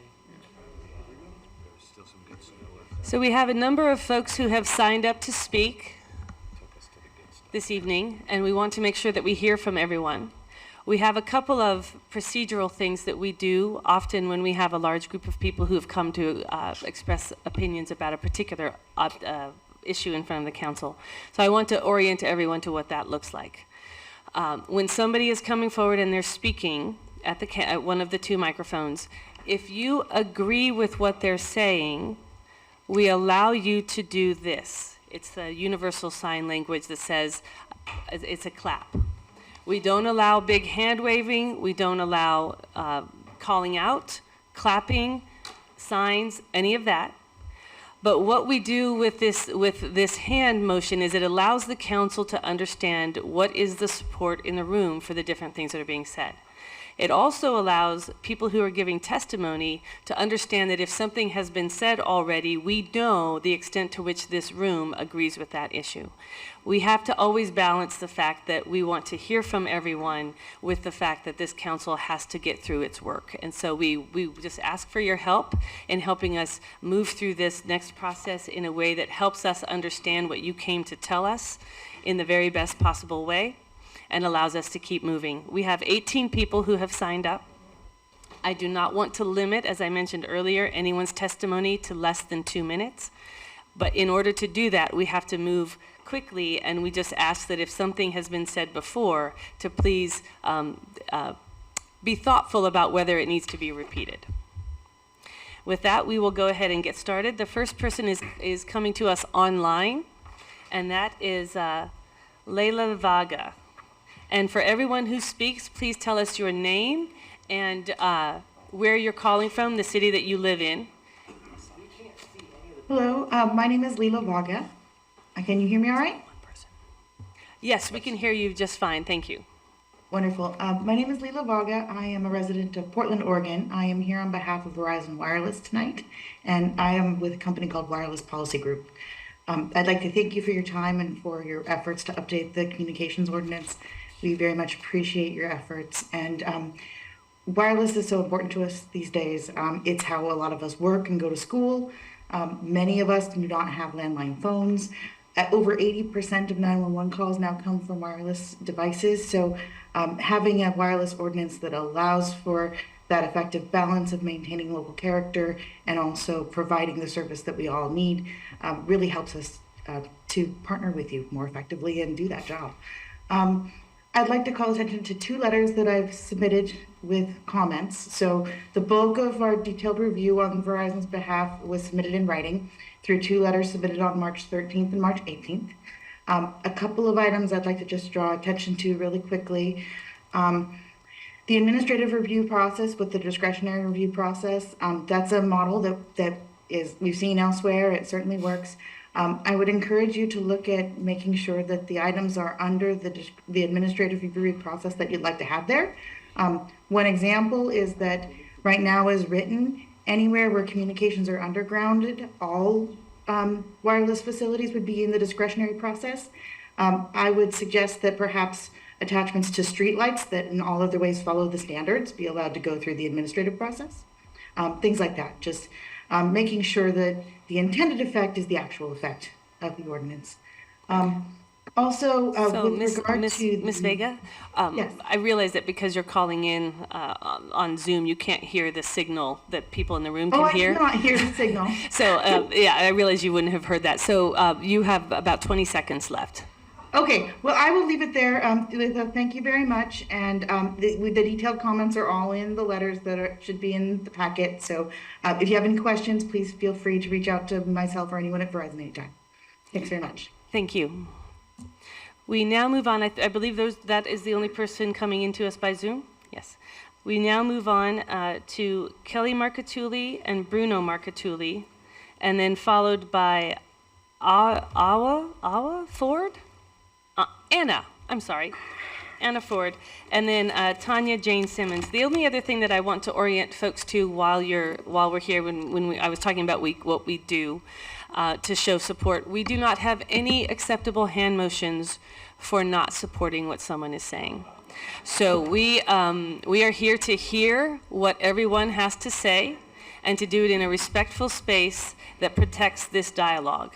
So the only hand motion that is acceptable is a quiet hand motion that says, I think the same thing that the person just said. Go ahead. Kelly Markatuli, Ashland. This council cannot, in good conscience, approve this ordinance because, as Ms. Werner said, it is confusing, and as we've heard tonight, it is incomplete. The design standards were added now, and why didn't the public have access to those design standards? All of us wearing green tonight that you've seen coming in and out of these chambers, we are all in support of a safe 5G Oregon, which that does not exist if you believe that 5G is safe. We do not. We understand that the FCC has your hands tied to some degree, and we understand that you have to work within those constraints. But I have 10,000 signatures in petition from people across Oregon that have said no to 5G. So we can do better than this. This is not right. And I'm appalled that Mr. Campanelli is not talking to you all tonight. We paid for Mr. Campanelli for your benefit. At least invite him to the table. Do you know how disrespectful this is? Do you know what a slap in the face this is to all the people who contributed, to all the people who are here, who said, hear us, this is important to us. Yes, we get it. Telecom has us over a barrel. But we have rights, and Mr. Campanelli knows those rights, but instead we chose to work with Ms. Werner from Illinois, who came out of left field. And how much was she paid? When we, the citizens of Ashland, paid for Mr. Campanelli's services, and you have not even given us the dignity, nor him, the opportunity to come and speak to you. What is up with that? I am appalled, and I am insulted, and I cannot believe that this council can approve this ordinance as it is. You ready? Yes. Bruno Markatuli, Ashland. Have you seen the hideous cell tower across from Walker Elementary? What a catastrophe. Absolutely, Mr. Campanelli should be here. It's a disgrace that he is not. We paid, by the way, $8,500 for him. We know exactly how much we paid.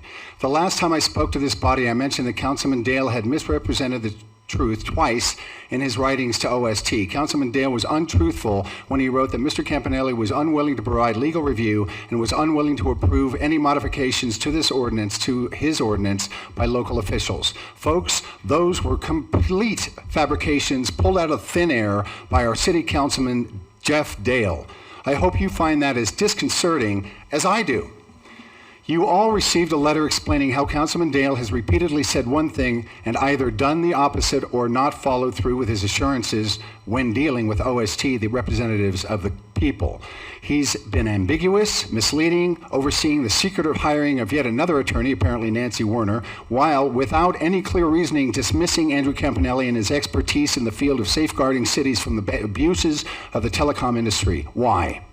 We would like to know that. After all our efforts, don't you think we deserve to? Just a few days ago, Councilman Dale had the gall to write in a letter to OST, quote, "This ordinance represents the best interests and protections of all being capitalized, Ashlanders," end quote, gaslighting at its best. The good news is, word of this dangerous abuse of public trust is spreading. David Runkle of the Ashland Chronicle just wrote a scathing article calling this council out for stonewalling, for obfuscation, for creating hurdles to keep we the people from knowing the truth. Folks, what's going on here? As David Runkle put it, the people of Ashland have a right to know where their tax dollars are going. I would add the people of Ashland deserve not to be lied to. As today's submission of 10,000 signatures attests, citizens of Ashland want the most protection that our money has purchased. I strongly urge you not to accept this current ordinance as it does not fully protect our city. Thank you. Thank you. We have Tanya Jane Simmons, Anna Ford, and then Tanya Jane Simmons, followed by Derek Franklin and Catherine Green. Hello, my name is Tanya Simmons. I am an educator. I've seen firsthand over the last 20 years working in schools and children with severe and less severe learning disabilities. There is no doubt at all there's a big link between the rise in technology, and I spoke about this before, and the increase in learning behavioral problems and neurological problems with the elderly, and all sorts of mental disorders. So if you haven't noticed this increase in the last 10, 15 years, it's absolutely parallel with the increase of the technology, satellites. In Australia, during the summer of 2019 to 2020, when the first 5G towers went into service, 1,500 rainbow lorikeets rained out of the skies, right? This living world is dying from the technologies that do not come together with our own frequency body. We are living beings too. Birds are dying, bees are dying, but that's the least of it. You are in a really, really responsible position here. All of you voted by us in this beautiful, beautiful city that we absolutely love, which most of us moved here for the beauty, for the safety, for the nature. Your responsibility must be now to research the non-industry funded science. You must. You must have something you can stand on so you can say no. When something inside you says, no, it's not okay to have these cell towers, these small things all over our city. Otherwise, it's on your hands when you watch the increase in disease and problems and neurological disorders. It's so important that you look after us. We voted you in office to take care of this incredible place. There's nothing else like it in America. Please do the right thing and search your hearts. Read the real research, not the industry-funded research. Please do that for us. This is a hugely pivotal point here in Ashland, and we're looking to you to do the right thing. Thank you. And fiber optics, that is the thing to look into. We could be the first city. Thank you. Anna Ford, Derek Franklin, Catherine Green, and Larry Graves.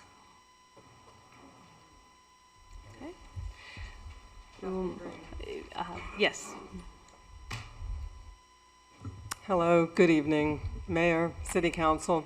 I'm here to speak about the 5G ordinance that y'all are working on. I realize that your work is difficult, there are not easy answers, and I realize that telecom has put a lot of small towns and all of us over a barrel because of, frankly, regulatory capture. FCC is not doing its job, neither is FTC. If you look at, as the last person stated, the independent research, the independent studies, you will find that these technologies are doing tremendous harm. Yes, we all want to communicate, right? We all want good communication services, but we don't want to give our neighbors Alzheimer's, neurological conditions, make worse ADHD, autism, all kinds of neurological problems. I'm one of those people who is sensitive. I'm not so sensitive I cannot function or come into town, but I have known people who reached that state years ago, and one of them committed suicide because she could no longer live in this world. The range of electromagnetic radiation we can all live with is very, very different. You all have seen Ripley's Believe It or Nots and the guys that can hold the 220 and not be fried. That's an unusual human setting. Some of us are highly sensitive. The amount of metals we have in our body over the course of our lifetimes can be a piece of this. I'm happy that you spoke about women, and March being Women's Month. Women are typically much more sensitive to this than the men are. Our bodies are different, our skin is thinner. We are biologically different. Children are incredibly sensitive and at risk. Putting these towers on top of our schools is a terrible choice. You're raising cancer, you're raising all kinds of health problems that you're not even aware of. I grew up in the DDT, it's good for me age, okay? Industry always is running government. It shouldn't be that way, and not here in Ashland. Thank you. Larry Graves? Derek. Derek, yes. Derek. Okay, thank you for looking at this issue. It's clear that even though I love you guys, there's some things about the legal framework and the technology framework that you guys don't understand. That's okay. So I'll just say that as probably the most technologically enthusiastic person in this room, I should be a proponent of this. I am not. I've actually looked into the science of it, and it's alarming. I wish I could go into it, but I can't. 2 minutes, I'm sorry. But if you guys ever want to have like a Q&A, I would love to. But long and the short of it is, you guys are in a position where you're being told by people that you don't have as much power because of the FCC and federal rules, and that's actually a complete lie. There's actually ways of getting around it. I'm actually starting to just get into this, and I'm a newbie, so I can't get into it, but I can tell you that there's at least 3 to 4 different types of law, and unfortunately attorneys are only schooled on one of them, so they can't save you. This Mary person, I mean, she's nice and knowledgeable, but she's not watching your guys' back. Who the hell hired her? Thank you for asking how much you're paying, because that's important. But at the end of the day, we can tell that she's not what we are looking for. I don't know Andrew Campanelli, but the fact that you guys did not include him is like, really? So that's all I gotta say for now. Like I said, I wish I could tell you more, because I definitely have a half an hour at least in my head. The one thing I will leave you with is, please look out for a city, because unfortunately these things do affect the insect population, and Ashland has claimed to be bee friendly. This decision puts that at risk. Otherwise than that, don't listen to the climate people. They want to take away our stoves. You take away our stoves, you'll find the electric ones on your lawns. Sorry. Thank you. Larry Graves, and then we have Marilyn Lindsay, Chuck Lawrenson, and Paul Muzina. Thank you. Yeah, Larry Graves, longtime resident of Ashland.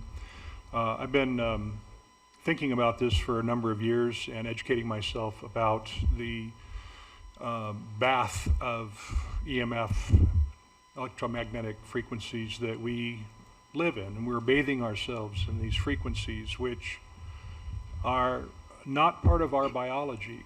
We are getting into the frequency range now that has never been, it's not found anywhere in the universe. It's not found on Earth. 5 gigahertz, 10 up to 60 gigahertz for 5G.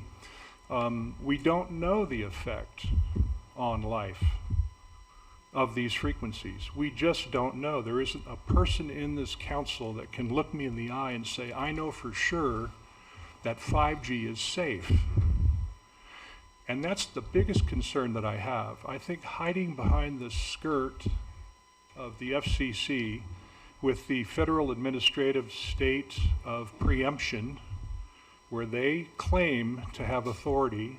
I didn't happen to read that in the Constitution, but they claim to have authority, preemptive authority, so that localities, counties, states cannot challenge their conclusions that 5G is safe. And we cannot take action based on our belief that it is not safe. I'm not here to advocate for 5G or against it. What I'm here to tell you is that under common law, you each have an individual responsibility and a liability to make sure that the decisions you make as our representatives do not harm us. And there's a growing body of evidence, peer-reviewed scientific research, that says 5G is dangerous. Thank you. Thank you. Marilyn Lindsay, Chuck Lawrenson, Paul Mozina, and Meredith Lowry. Marilyn Lindsay, Ashland resident. There's a Miss lot Lindsay, yeah, if you can get in close, as close as you can, so that'll help us hear you. All right. Yeah, that's great. Is that better? Yes. Okay. I'm very disappointed that we're at this moment.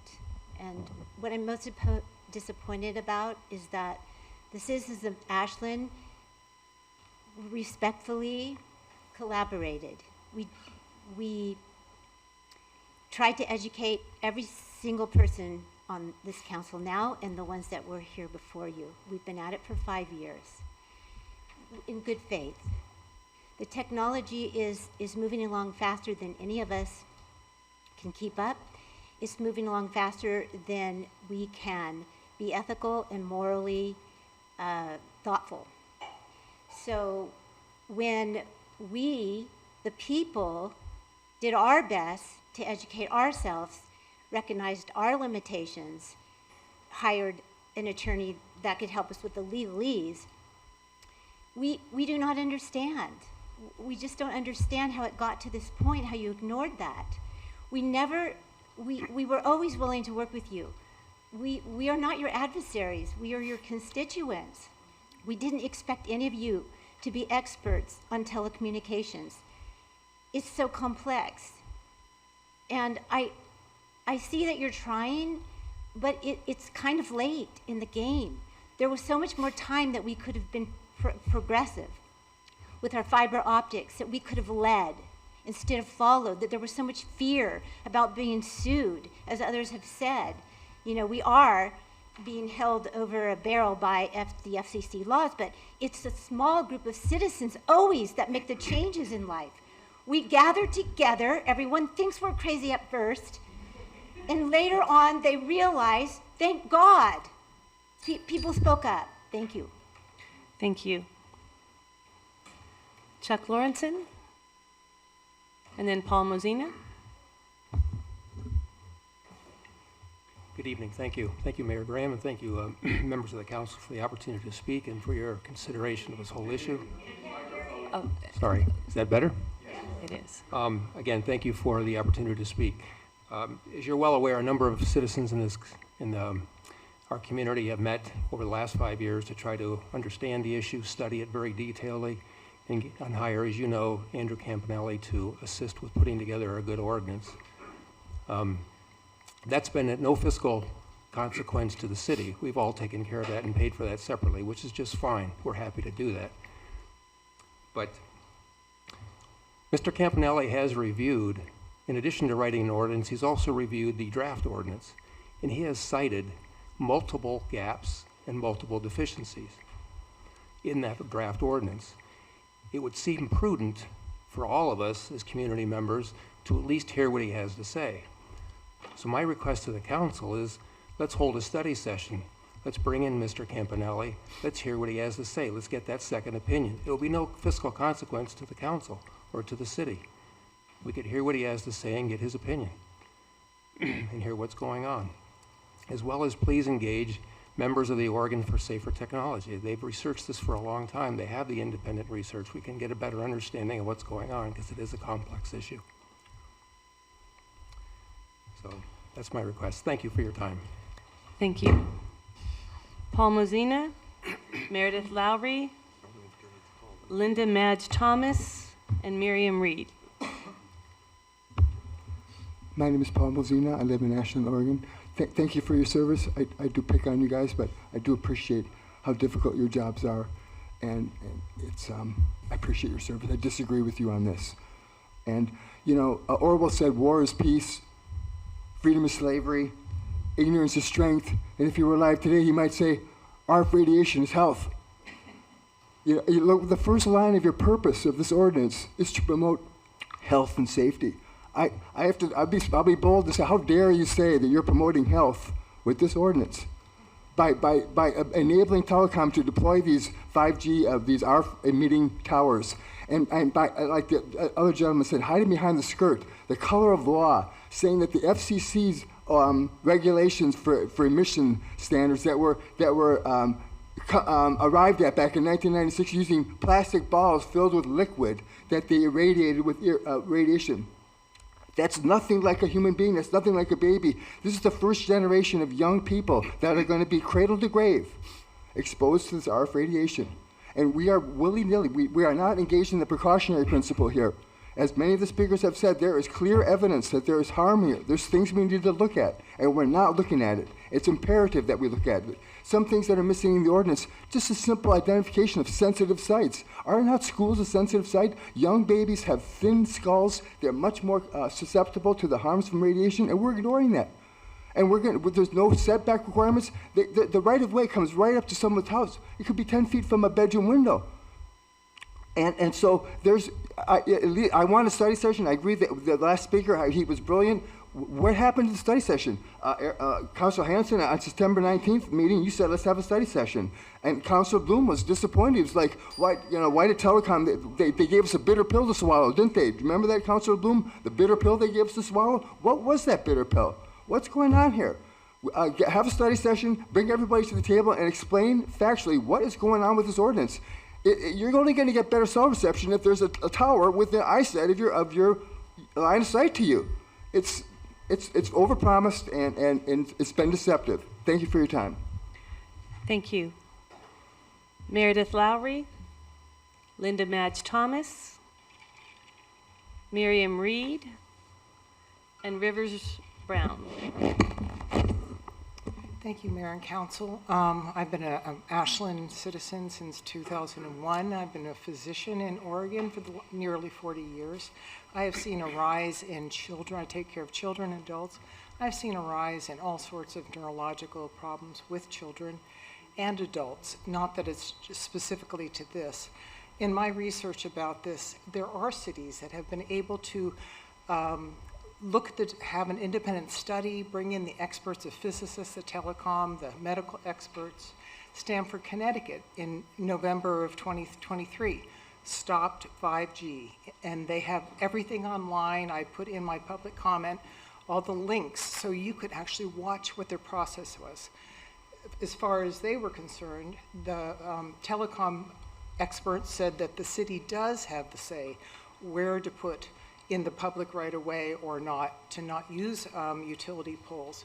I think we need to look at that. I think we need to look at what Andrew Campanelli has to say, because he's been successful. Carmel by the Sea also. They don't have any 5G there. And the state of New Hampshire now has actually has a bill that's basically making statewide, and they did a research project. They found the findings was to roll out fiber optics, which we have. And I talked to Ashland Fiber Network, and I asked them if they had the okay from you folks, could they fill the gaps in where we're having dropped calls? And they said they could. And they could have free Wi-Fi. There's now Wi-Fi that from Holland that has much less EMFs, so that it's safer for people, and all that's available. So I think that we should have a study session and just slow this down, get the facts. And the people in Stamford, where the city council and mayor, they were ready to pass it. And they had these experts come in, and it totally changed their minds. They realized they needed to have the buck stop here. And I think Ashland's that kind of city. Thank you. Thank you. Miriam Reed.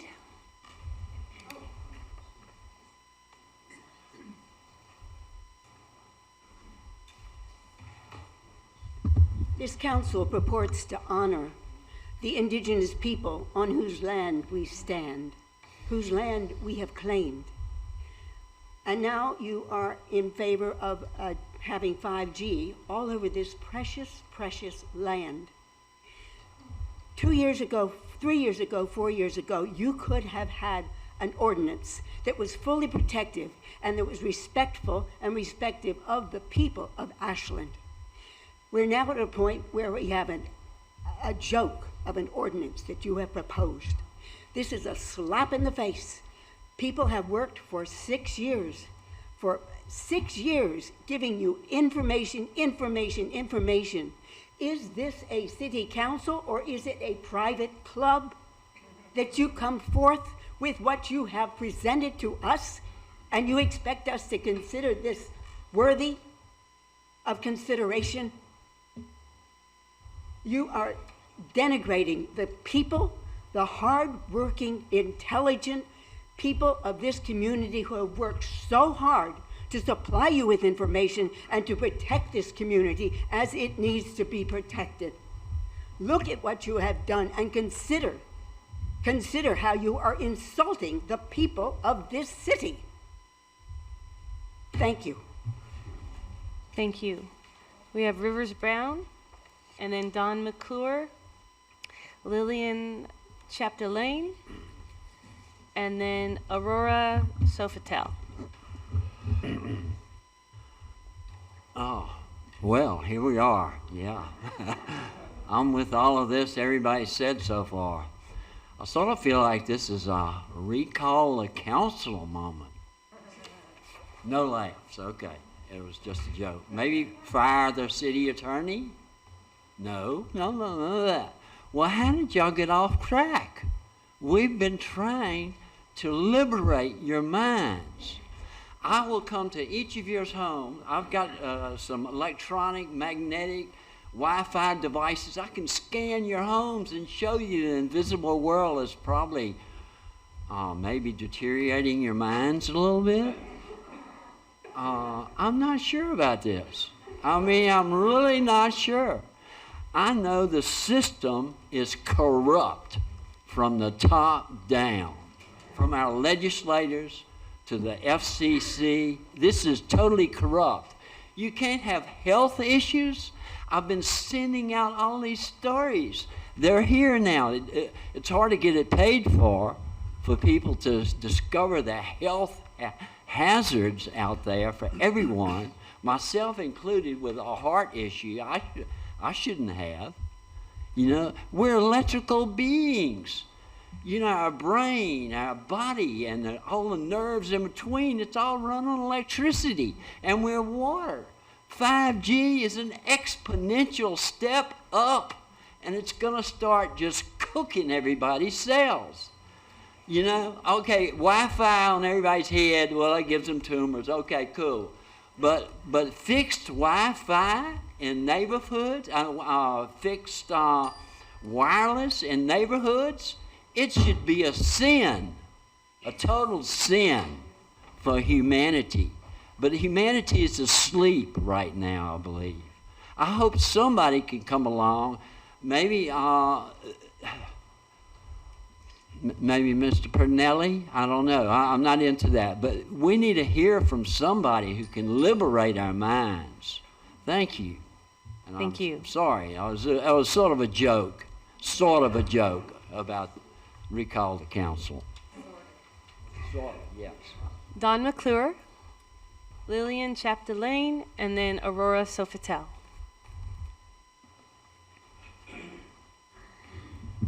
My name's Don McClure, and I'm from Ashland, and I want to thank you for holding this. I don't have an awful lot to add beyond to the whole situation, and the sense of regulatory capture by the companies that they're supposed to regulate has been going on throughout my lifetime. I'm 80 years old.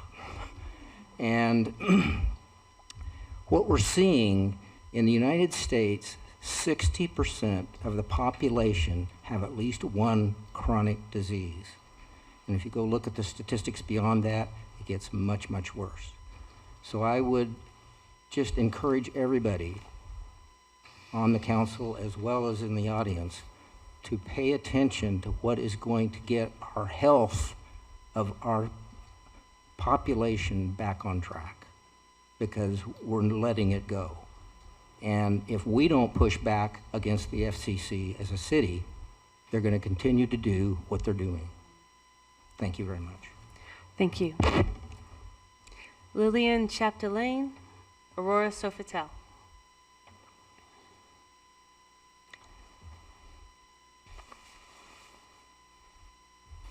Hi, I'm 33 years old, and I was diagnosed with thyroid cancer when I was 25.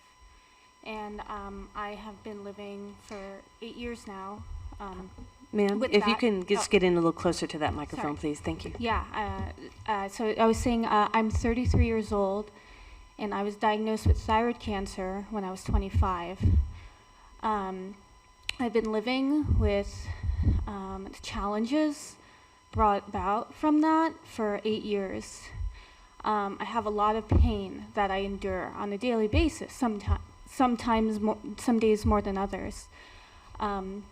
A swollenness in my ears, in my neck, and obstructions to my voice. Sometimes it's very hard for me to speak up and use my voice. And when I'm around 5G phones, or I walk past a 5G cell tower, immediately I feel inflammation start up in the back of my neck, in my ears. It hurts. It really hurts my body, and I'm not here I just want to bring attention to that issue, and that it's real. And I'm a real person, and that's my daily experience. That's my experience in life.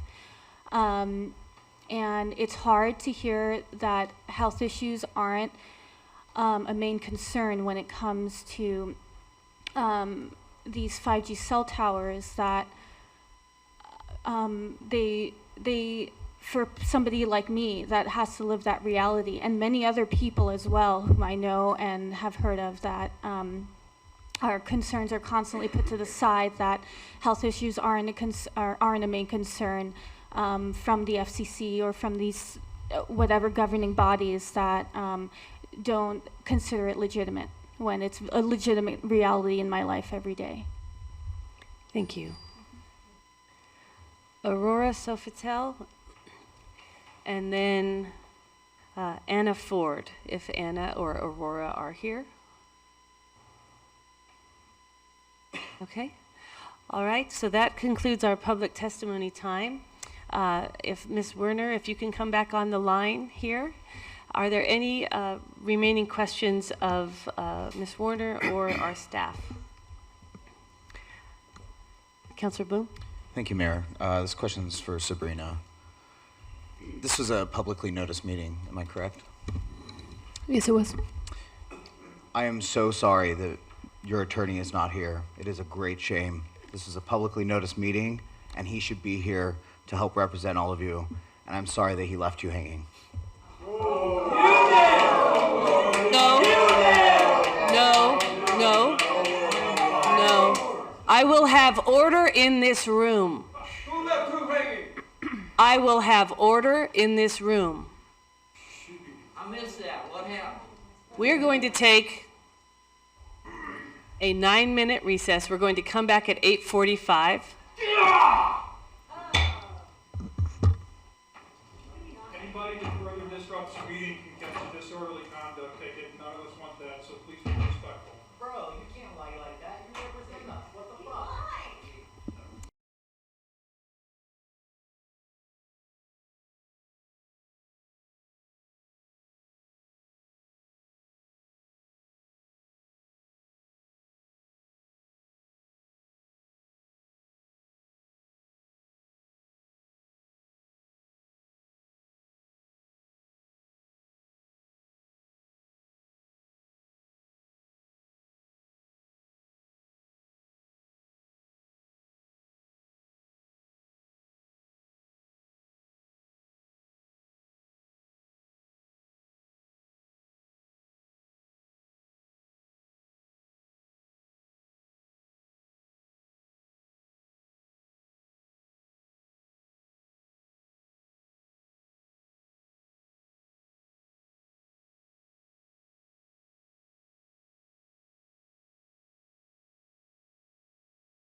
I call this meeting back to order. We are at the point where we can ask staff and our consultants any follow-up questions. Are there any follow-up questions? I have one for Ms. Werner, and that is in the section where we were talking about the simultaneous 10 applications. Can you define for me what simultaneous means? Does that mean on the same day? Could somebody come in one day apart? How do we understand simultaneous? I think the way that it would be on a single day. So simultaneous would be you can come in one day and drop 10 permits, or kind of one permit with 10 little different designs in it on one day. And honestly, they could come in the next day and drop 10 more. That's, as I mentioned earlier, that's just unfortunately the way that the FCC rules operate, is it allows for that. So it's something that is difficult to work around. The 10 permit limit isn't expressly stated in the FCC rules. It's just something we think we can reasonably request of applicants. And defend. Okay, great. Yes, and defend, yes. Okay, so we are at the point then, if there are no further questions, then the floor is open for a motion. I'd like to make that. Councilor Dale? Thank you. I approve first reading of ordinance number 3234, an ordinance amending AMC Title 16 telecommunications and establishing standards for telecommunications facilities in the city of Ashland, and send it to a second reading for enactment. Is there a second? I'll second it. Councilor Dale? Thank you, Mayor. I've been sitting in this chair, renting this chair, as Councilor Hyatt says, temporarily. This is day number 368. I have attended every single meeting here and listened to everybody, save for one, when I was traveling with my family. For over a year, I have listened attentively, respectfully to every single word that has been spoken here at Public Forum on this issue. I wholeheartedly believe in every citizen's right to be heard, and I will always mindfully consider everything that is said at that microphone, and every email and every conversation. And I have sat here in silence for a year. It's my turn. I have countless emails and physical folders dedicated to this issue spread across my office at home, each containing hundreds of correspondence, many from you, all kinds of articles, data from all kinds of local citizens all across this country. I have exactly 0 emails from the wireless community. Check that. The only emails that I have are the ones that you see in this packet because they were emailed to the city. I have a playlist of Mr. Campanelli's videos. The number of hours that I have watched Mr. Campanelli. And I agree with a lot of what he says. And he's from Long Island, New York. That doesn't bother me. I appreciate his input. I have listened. I have engaged. I have asked questions. And yeah, on occasion, I've pushed back. And to have several members that I'm looking at right now sit across from me at various coffee shops and tell me that I am flat wrong for not going lockstep with every single word verbatim, that is the definition of gaslighting. But again, I appreciate and respect your right to be heard, and I consider every word. No matter how I feel about it, I do. We brought up Carmel and other municipalities. There was a citizens group there. They hired Mr. Campanelli. He provided a draft ordinance. It was reviewed by that city council. They ended up spending, I think, on the order of 5 times more than that because they just didn't agree with all of the things that Mr. Campanelli had to say, although they included many things in it. Absolutely. It's not all wrong. It's actually mostly right. He gets it mostly right. No. Chief? All 7 of us sitting up here are in receipt of Mr. Campanelli's draft review, a review of our draft. There are 5 items on it. It's just over a page. We have taken I have spent the last couple weeks ensuring that all 5 of those are addressed. He reviewed it. I put it in the ordinance. We put it in the ordinance. It may not be in the exact language that you like, but it's in there. I and others have spent countless hours researching this topic. I've worked as a professional engineer in this field for over 30 years, never for a wireless company. Fiber optics actually is my background. I'm familiar with a wide range of data, the policy and the procedure, the regulations. OST and Mr. Campanelli have made some very valid points. They have been heard and considered, and many of which are contained in some form in this ordinance, even if not the exact verbiage. The simple fact is that there are just some facets of the analysis for which I just have a fundamental disagreement with, but we're mostly there. At this point, I've just run out of things to be discussed. The fact is some individuals just refuse to accept that I don't unilaterally agree. Never once have I or anyone on this council wavered from our duty to represent and protect the citizens of Ashland. That's what we do up here, as best we can. Is evidenced relative to the issue by virtue of the fact that we have pulled every previous version that wasn't up to our standards. It's been a year, and that's just my time working on this. We have been nothing but forthright throughout this entire process. I have made every attempt to communicate in good faith. I am simply lost on what anyone thinks we have to hide here. We want to talk about this. In fact, Ashland has call it a tradition that goes back decades of pushing the limits against federal regulation and governments. I believe in that. We believe in this. In fact, Ms. Vaga spoke tonight. We just received her comments. We have implemented absolutely 0 of them. I appreciate the comments. I read and considered Verizon's comments. We've implemented 0. Okay? The fact is that I simply don't completely agree with some citizens on their analysis.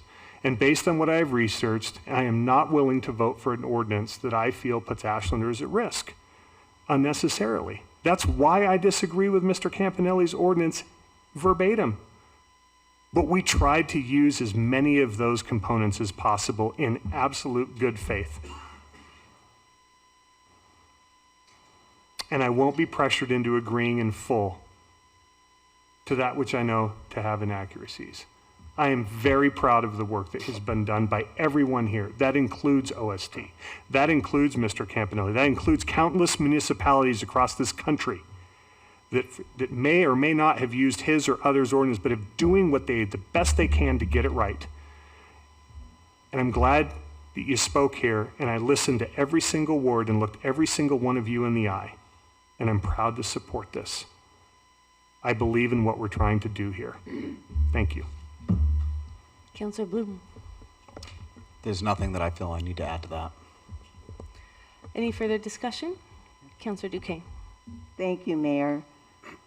I would like to thank everyone who's come forward this evening and for the past 5, almost 6 years. The work, the research, your diligent, bringing so much equipment and information into the council. This evening's meeting, I want to thank Ms. Warner and her team and all the work that everybody has put into this.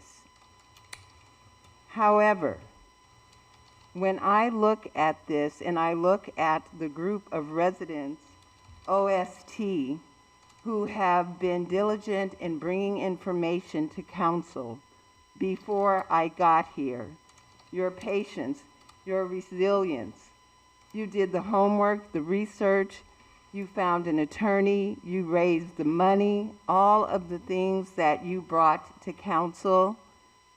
And what I have seen, I have not seen the type of collaboration.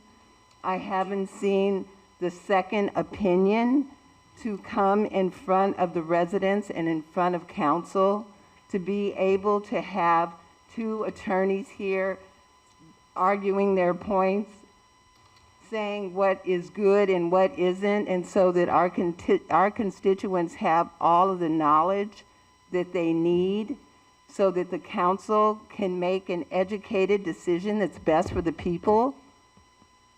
I feel as if all of the things that I've heard this evening, I appreciate that very much. And I want you to know I heard you. And because of that, and because of the lack of collaboration, I am going to be standing on my principles and on principle, and I will not be supporting this ordinance. Councillor Hanson? Thank you, Mayor. And I do appreciate all the work that's gone into this ordinance. I've been here a short time in this seat. I've had a chance to meet with OST. I've had a chance to meet with the medical community. I've also had a chance to meet with proponents of spreading this technology. And I believe that there are different beliefs. Well, there are different beliefs among these groups. And weighing those beliefs is an interesting juggle for an elected to do. And I can't argue with somebody's health. I would never argue with one of my friends who is EMF sensitive, and that's not what I'm here as city councilor to do. Nor am I here to discredit a medical doctor who is implanting 5G devices in people's bodies to help them regulate their health. That's just not what I'm here to do. What I'm here to do is the job that I take very, very seriously, which is to really try to make everybody happy and protect the city and be forward-looking with our policy. We can't make everybody happy. And I'm sorry that I don't have voices in this room to counter the voices that we heard today, because I've heard a lot of Ashlanders on the other side of this belief asking for more cell proliferation, for technology, for fire safety, for health safety, for all these other reasons. Those voices aren't represented in this room tonight, and they are there, and they're at home listening or watching right now. So let's not forget that Ashland has a very diverse belief system among it, and we are doing the best we can, and I believe that this ordinance has taken in a lot of input, and I thank Councilor Dale for his work. It's tireless and it's thankless, and I think that this is something that I can support moving forward with. And I'm sorry that everybody's not happy about this, and I'm sorry that our world is as complicated and for many people as toxic as it is. And also, I know that we live in this world with limitations and litigation, and we're trying to keep our city from being at risk from that as well. So it is with that, I give gratitude to the whole community for their input and sincere apologies that we can't make everybody happy, but that is the reason why I'm supporting this ordinance moving forward to second reading. Councillor Kaplan? Thanks everyone who spoke before. Thanks for everyone who spoke to us from the audience in the public hearing. It's a lot. Thank you to Councilor Dale for the work that he put into this, and thanks to others who worked with him. For me, I look at what we've got currently in our city code, chapter 16, and it's pretty thin. And that's what actually, it was pretty thin a year ago, 2 years ago, 5 years ago. It's been, people have talked about the weakness of our code for a number of years, and that's what currently regulates decisions on permitting telecommunications. This ordinance does a lot of things, and I was very appreciative of some of the answers that I received to my questions to the attorney. I appreciate the expertise and trying to really thread the needle.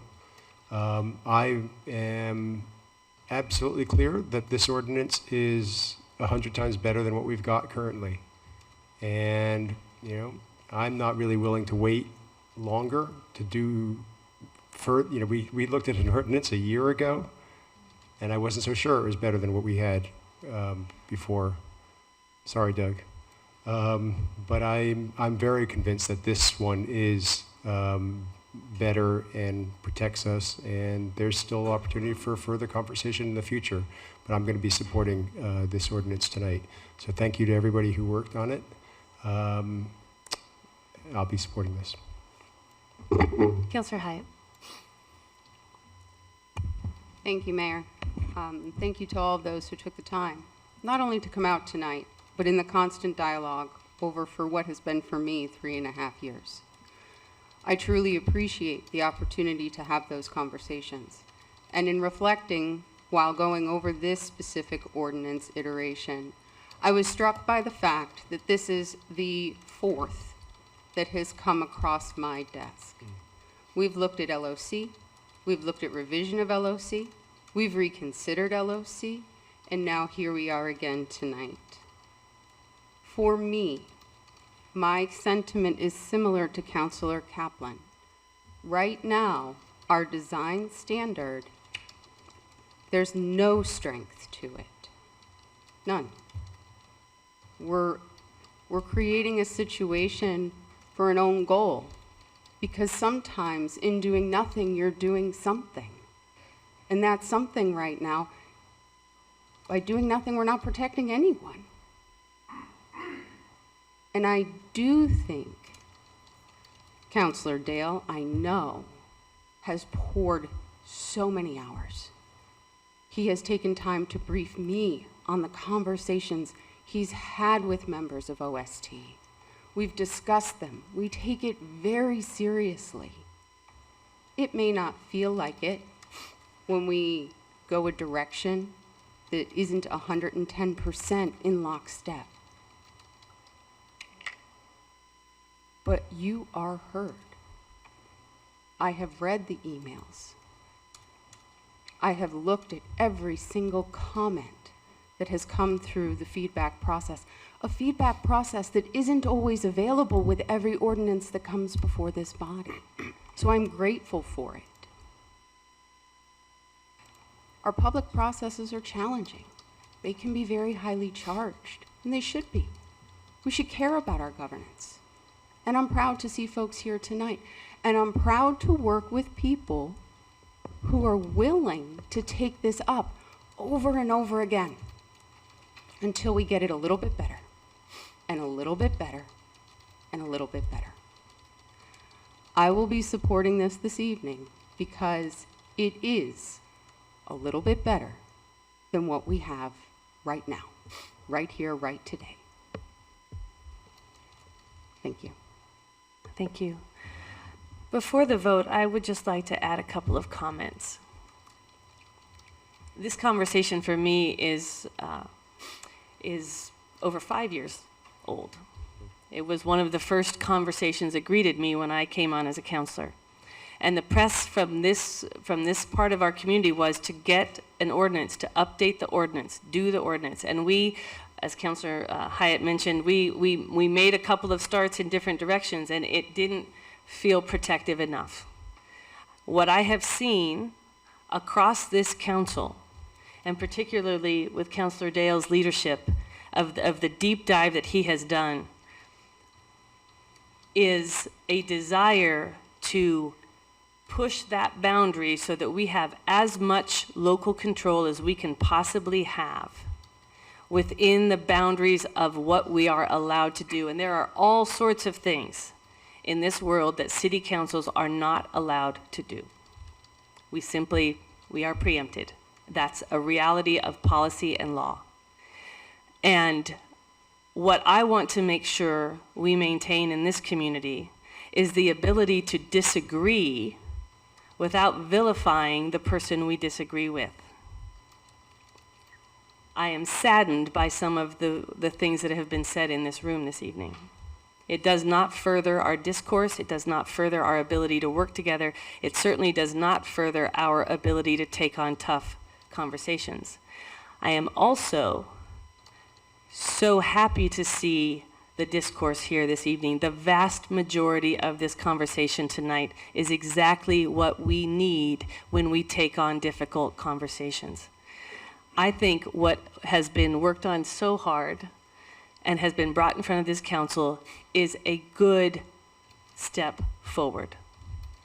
I believe it's not just a little bit better than what we had, it's a whole lot better than what we had, and it is far better than if this council had taken the easy path and simply accepted the League of Oregon Cities draft ordinance. And the reason we have something that is so much more protective is because this community has a counselor who was willing to do a massive deep dive. So with that, I am hopeful that the council will take this up and will pass this evening in respect for the good work that has been done. And I'm also looking forward to seeing the design standards, because I think that's really where the ability to determine the siting and the locations and all of that sort of thing is really going to be held. Doug, did you have something? Yes, if you are intending to do a motion, I did have that language changed, and I'm not sure if you had it, and so I just wanted to, I don't know, I mean, it's up to you. You're referring to The copy the city on the Yes. 300 foot? Yes. I move to amend the motion to include in the notice on discretionary community meetings that those within 300 feet and the city of Ashland must be notified. And I'll have that language. If you pass this ordinance, I will have that, or pass the first reading, I If will it have gets that a language. second. Yes. Is there a second on the amendment? Second. Councillor Hyatt? I'm good. Councillor Dale? Just again, I will never stop listening to this community. Thank you. Any further conversation on the amendment? Roll call, please, Alyssa, on the amendment. Dale? Yes. Bloom? Yes. Hyatt? Yes. Hanson? Yes. Duquesne? No. Kaplan? Yes. Motion passed. Now we move back to the main motion as amended. Any further conversation or dialogue? Roll call, please, Alyssa. Kaplan? Yes. Dale? Yes. Bloom? Yes. Hyatt? Yes. Hanson? Yes. Duquesne? No. Thank you. We move on now to resolution and contracts, the contract for Timberline helicopters.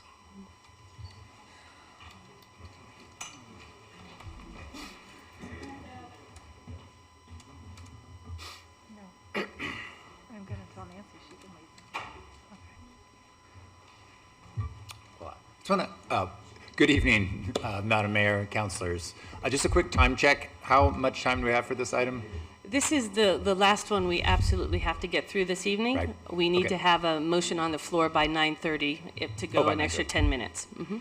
Okay, I will keep it as brief on my side as I possibly can. Good evening, Chris Chambers, Forestry Officer, Ashland Fire and Rescue. Good to be here again. I presented a lot of in-depth information last night at the study session, so I'm going to attempt to keep this presentation brief and get to the decision point at the end as quickly as possible in the time that we have left. As you are already familiar with, we have a potential for a contract with Timberline Helicopters or Timberline Logging LLC. In order to implement a project that's been proposed over many months, developed through a collaborative process in the Forest Lands Management Advisory Committee, which probably started off when it was even a commission, And that's coming all to a head with this contract in order to actually implement the proposed project. Just a quick review, we have had an incredible outbreak of what's called Douglas fir flat-headed borer. Historically, this has been something we've seen, but we are in unprecedented territory to the far right of the graph. The die-off that we have seen now is nothing like we have seen in the past, going back to 1947 at the far left, to the far right at the current day, where data is available in 2023. Just to underscore that, and I will read this for the benefit of everybody, the fuel impacts of large-scale forest mortality, which we're seeing, suggest this could lead to a greater incidence of mass fire behavior, which we really don't want. Mass fires strongly contrast with historical fire regimes and frequent fire forests, of which we have, and are not predictable by fire models, and risks are poorly understood. Thus, fire departments, communities, and forest managers likely will underestimate the wildfire threat posed to people, homes, and natural resources following severe tree mortality in forests adapted to frequent fire. This is exactly our situation. We cannot afford to be the community, the fire department, or forest managers that underestimate the wildfire threat. There is simply too much at risk in this community. This is a map showing the conservative ember spread distance from the project area, 3 miles. It covers pretty much the entire city of Ashland. So anybody in the entire city could be affected by a fire in the areas that are proposed for work, including around our water treatment plant, critical infrastructure. So moving on quickly, why this company through this contract proposal? They have a helicopter that is ideally suited for work on city forest lands. This is the same model of helicopter was used in 2004 for work on the same footprint. The lift capacity, low noise signature makes it pretty unique. It's uniquely suited to do this work. This particular company, Timberline, has experience in the Ashland watershed previously as part of the AFR project for 3 years. We have existing relationships in a project where relationships really do matter in implementing a responsible ecological product on the ground. Their availability in a short timeline, they're actually working over in the Applegate Valley right now. They can mobilize over to Ashland quickly.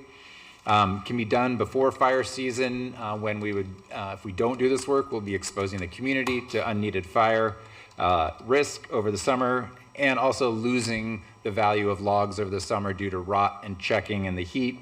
That will decrease the amount of return that's possible and increase the budget significantly if we were to do this even in the fall. The bid process wouldn't have been possible because we just received the cruise and marking data from Lomacatsia Restoration Project, not in time to go through a full RFP. All right, jumping straight to the project proposals. Project option number 1, doing the full footprint, and I have a map that'll show you what that is. Costs in this are similar to the costs, not exactly the same, and I'll point out where they're different in the other 2 options. With a 5% contingency at the bottom line, this will cost the city about $650,000. We readily have available $500,000, so about $150,000 would have to come out of the city budget or potentially out of contingency. This is the map of the full project area, all the way from the borders of the city and people's backyards up to Reeder Reservoir on municipally owned land, including Siskiyou Mountain Park, just to the east of Ashland Watershed. Option number 2 is a reduced footprint of that particular project. The reduced footprint actually leaves out the lower section of it. I've got a map of that. Also, all other costs are held exactly the same as option number 1, with reduced costs for revenue and reduced costs for the actual logging itself, as well as the hauling of the logs to the mill that we potentially have a contract for if this is approved in Wairika. So the difference there, $462,000 at the bottom line, we would cover that with money on hand. That's a map of what would be left out in that option. That's what we call Unit 5 at the bottom there, basically from just above the water treatment plant up to and next to Reeder Reservoir. There is a drawback to that. This is a quote from research as well. What it boils down to is, we do need to do something about thousands and thousands of dead trees next to our city. Unfortunately, sometimes folks shy away from thinning forests where we're thinning green trees and not primarily taking out dead trees. And as the quote from Dr. Scott Stevens says, unfortunately, proactively treating forests to reduce density prior to wildfires, droughts, and bark beetle outbreaks is increasingly constrained. And yet that is the exact action that could help prevent future outbreaks. It's not a guarantee, but it would certainly reduce some wildfire risk in our watershed. It is far enough from the community. It's not a direct impact on homes per se. And at the same time, it is right next to Reeder Reservoir in a really key area that's strategic. The last option, we did not do any of the helicopter work. This is the least desirable option. A couple of things are different here. I had neglected to put the $50,000 from Lomacazzi Restoration Project on top of the $100,000 that they had pledged. So this matches all the other options now at $150,000. Tree marking cost actually goes down. That includes some help to administer the helicopter project, which I won't need if there's no helicopter project. So that cost goes down by $25,000. This, again, unmet need, bottom line, $628,000. We would have to find another $128,626-ish in the budget to make that option go. That's not a desirable option from my perspective. We're leaving a lot of material. If we just fall and leave it on the ground out there, that's also going to cause a lot of fire hazard, not something that we want, makes future work more expensive, and really an undesirable option in my estimation. Okay, I'm not going to go through next steps. So decision points, here's the summary of those three options. I know we want to get on to public comment. Yes. We do have 3 people who would like to speak to us. I'd like to bring them up now, and then we'll come back to questions for staff. We have Joseph Powell, John Moore, and Eric Navikas. Please come up in that order. We are short on time, but I want to give everyone 3 minutes, but let's move quickly between the transitions and only take that 3 minutes if you need it. Yeah, can you hear me? Yes. Yeah, I'm Joseph Powell, 35 years. Experience walking every bit of those properties up there. I'm the contractor that did the Ashland Loop project. It was kind of controversy last year, this time of year. I wasn't the general on that. I wrote the prescription for it. So if you go up Ashland Loop, about halfway up, you see it's been thinned. We did consecutive properties almost all the way to Park Street, so it's right on the outside of city limits. Right now we're doing the burning on that. That was all influenced by the landowners. Some landowners wanted more thinning done than what we ecologically recommended. So some of those areas that you see, if you drive up Elkader, Timberline Terrace, and Ashland Loop, you'll see the thinning that we did. And all the habitat is returning to all that. There's so much habitat now. There's birds, there's deer, everything is returning. So a lot of times people say, oh, we're gonna use logging to thin this forest, and logging means murdering the forest and taking out all the trees, and that logging is just a tool in this case and on this project. And when talking about removing thousands, hundreds of thousands of dead trees on these parcels that Chris just showed, that won't be 100% of the dead trees. I hope everybody understands that. That's not the purpose of any of this kind of treatment. I've been a helicopter logger a number of times, on many occasions in the past, and I think that's all I have to say, really. I've lost it, but I would go for I really recommend option 1, and if you have to vote on it now, maybe you've already decided, but I'd love to show you the projects we did up there in the wildland urban interface just outside of Ashland city limits. Just on this side of those Thank you.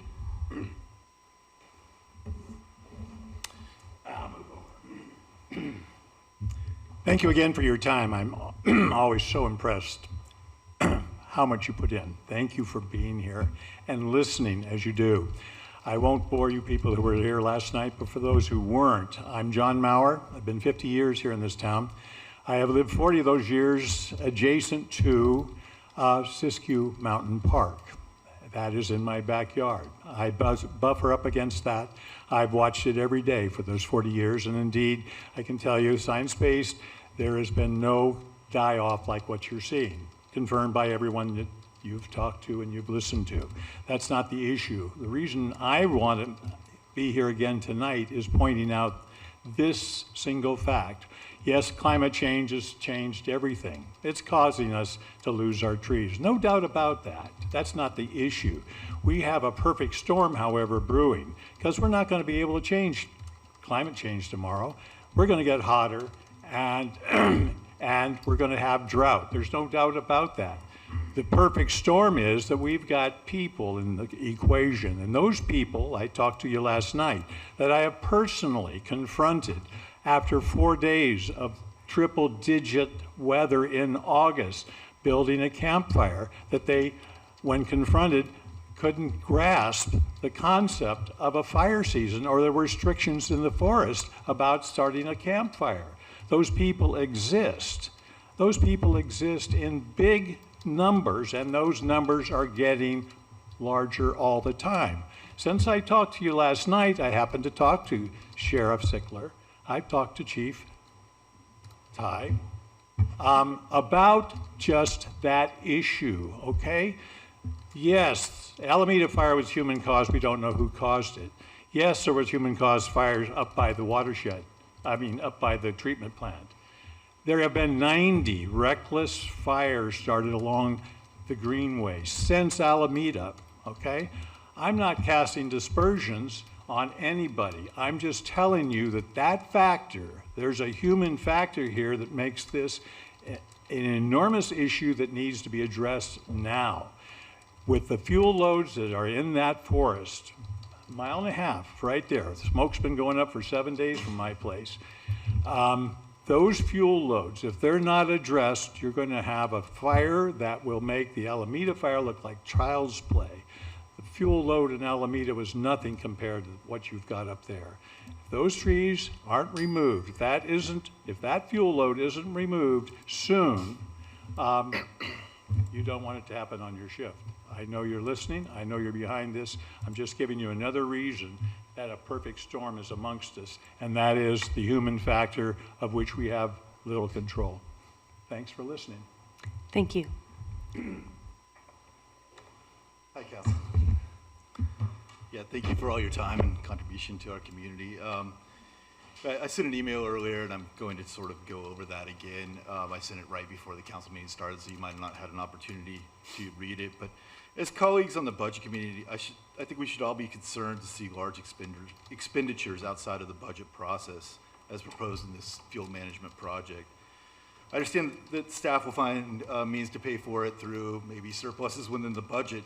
But of course, these will make further adjustments in the budget more difficult in the next coming year.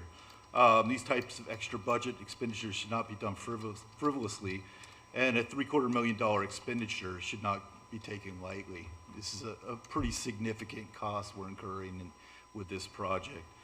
Chris Chambers has provided us with a cost analysis of the three proposals. I believe we all understand that I've been supporting the concept of the third alternative and leaving trees laying within the forest and removing the timber extraction element of this project.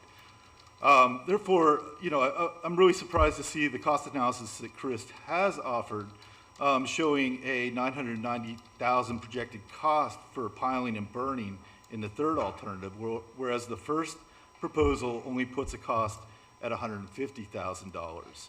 If we apply the same cost for pile and burn across the board, the third alternative will reduce the cost by $840,000, resulting in a $178,000 overall surplus relative to the available funds. So we actually have available funds to do the project if we keep everything flat, which is exactly what I'm proposing that could be done. I don't see why the third alternative suddenly goes up 600% in the cost of the pile and burn projects. We're talking about dropping the same number of trees, piling the same number of branches and small diameter fuels. We are all acutely aware of the critical reality of fire risk, and I believe mitigating this risk should be a top priority, definitely. There is, however, no latex glove fit between management and guaranteed outcome when addressing fuels and fire. The best we can do is mitigate potential risks. During a fire event, if conditions are too severe because of wind or smoke and heavy suppression equipment, bombers and helicopters cannot access the site, any forest condition will burn. If conditions allow bombers and helicopters access, the fire will likely be suppressed, especially in a high priority zone such as Ashland's wildland urban interface, where maximum suppression efforts will be made. A few logs left on the ground in a project will not be a straw that breaks the camel's back and causes some catastrophic event that would have not otherwise happened. Lastly, I'd just like to reiterate my position overall. I'm simply asking that the city remove the costly helicopter logging element from this project. The same trees could be fallen to limbs, small diameter fuels, piled and burned on site, the stems cut into 10-foot lengths to accelerate rotting and left on site to stabilize soil and replenish soil health for the long term. I can understand a small increase in costs. The $990,000 increase does not seem realistic. The city of Portland clearly has demonstrated that they can do fire management in an aggressive way, an effective way, without using logging. And I think Ashland could do the same, if not better. Thank you. Thank you. So Chris, if you can come back up. We are at 9:27. If we'd like to continue the conversation, we should probably get a motion on the table. The council should understand that putting a motion on the table does not mean it passes that motion. It just means that it buys us 10 more minutes to keep the conversation going. So is there a motion? Councilor Hanson. Thanks, Mayor. I'd be happy to make a motion. I move that City Council, acting as local contract review board, approve the special procurement award to Timberline Logging Enterprises LLC in the amount not to exceed $1,400,000 through June 30th, 2024 for forestry work critical to our watershed and community wildfire safety. Is there a second? Okay. So what we will do, since we're still in a question and answer period, is we'll ask staff questions, and then when we come back to the motion, I'll give both of you the opportunity to speak to your motion. So questions for staff. Councilor Hyatt.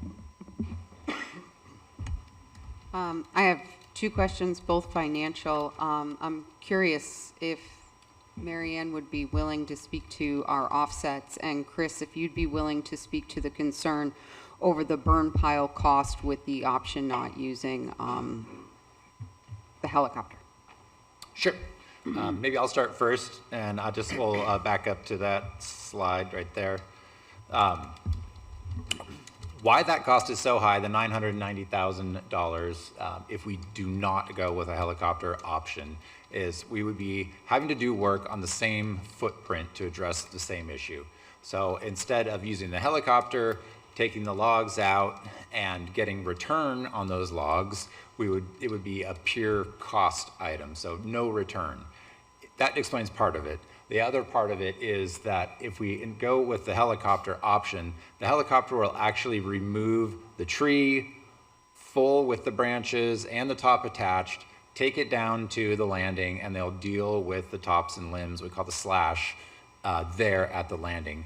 That negates the cost of having to do that out in the field, so there's a substantial savings by, one, getting a return on that wood that's coming out of the woods, as well as not having to go back. There's a minimal amount, even the helicopter options, that is still programmed in there in order to do some cleanup. It'll probably be mostly in Siskiyou Mountain Park, where they may not have enough room to do that processing on the log landing. And or just to go through the whole project, pick up limbs where they have fallen off, any places where we need to do cleanup, patrol all the trails, make sure they're safe and open, and get really the forest back open again for the citizens. Thank you. Chris, I have a follow-up question before we ask the question of the offset. If you can go back to option number 1, the budget, and it's a follow-up question to Councilor Hyatt's question. Do I understand what you just said correctly in that the, where are we at here? The activity fuels pile and burn, that number, that would be the equivalent number to the piling and burning on the other budget? Right. That this number is somehow a net number that takes into account the potential log revenue? Because I see that as being offset above that. No, not exactly. Let me see if I can get your question right so I can get my answer right. What you're asking is if the $150,000, I guess I am kind of confused with the question. So when you were just on the other one, on option number 3, Yeah. what I thought I heard you say was that the fuel pile and burn expense was at the 990,000 level, and that was such a difference from this 150,000 because of the potential of the income, the revenue from the logs. So if I think about that in terms of a budget spreadsheet, what I think is that must be a net number. But then when I see it laid out like this, that number is actually accounted for in the revenue element, which is then part of the calculation at the bottom. Does that make sense? Because Lomakatsi specifically has a grant to deal with that cost item, that's why it's the same, the 150,000 on the top and the bottom. Am I getting that right? You know, I don't think, I'm not talking about the Lomakatsi grant. I'm talking about the $150,000 that's in the activity fuels pile and burn. And it's my understanding that we're comparing that 150,000 to the 990,000 that's in option 3. Right. That's not an apples to apples comparison. And is that because the one in option 3 has to be done on the ground where the logging takes place? Correct. And in option number 1, in the same footprint, those trees are being removed, but we don't have to incur that same cost per acre to treat the limbs and tops of the trees because that's all part of the helicopter cost. Okay, I think that helps me So understand. let me- Councilor Kaplan. Yeah, just on the same line, just to make sure I understand. So when you spoke to this before, you talked about the cost being less because of the revenue from the helicopter, from removing it and selling it. That sounds like that's not what you're saying now. What I'm understanding you're saying now is that the total difference in cost is because you're removing the trees themselves. It's cheaper to process it down, away from out of the forest. So not processing it out of the forest, not taking it up with the helicopter, removing it to some place where you're going to then deal with the slash out there is going to cost an extra $800,000 to do it on site. Yeah, that sounds about right. So, to do the work on site would cost a lot more because we have to mobilize a whole nother crew, send them out there, pay them an additional amount per acre to actually do that work versus actually wrapping it up with the helicopter, having that work done as part of the helicopter operation. I have questions, but there's a second question from Yes, yeah, let's come back to the offsets. Go ahead and speak to us about where the budget figures would come from, and then Sure. we'll pick up the additional questions. Sure. So I can speak to the unmet net cost need, which here in this particular case is $650,000. The city, through its investments, both because of proactive investments and also just ending fund balance that we've accumulated over the last couple of years, has earned what will amount to, for the general fund, at this point, we can recognize $430,000. So probably by next month, it will be at that $500,000 range. Likely by the end of the year, it could be more.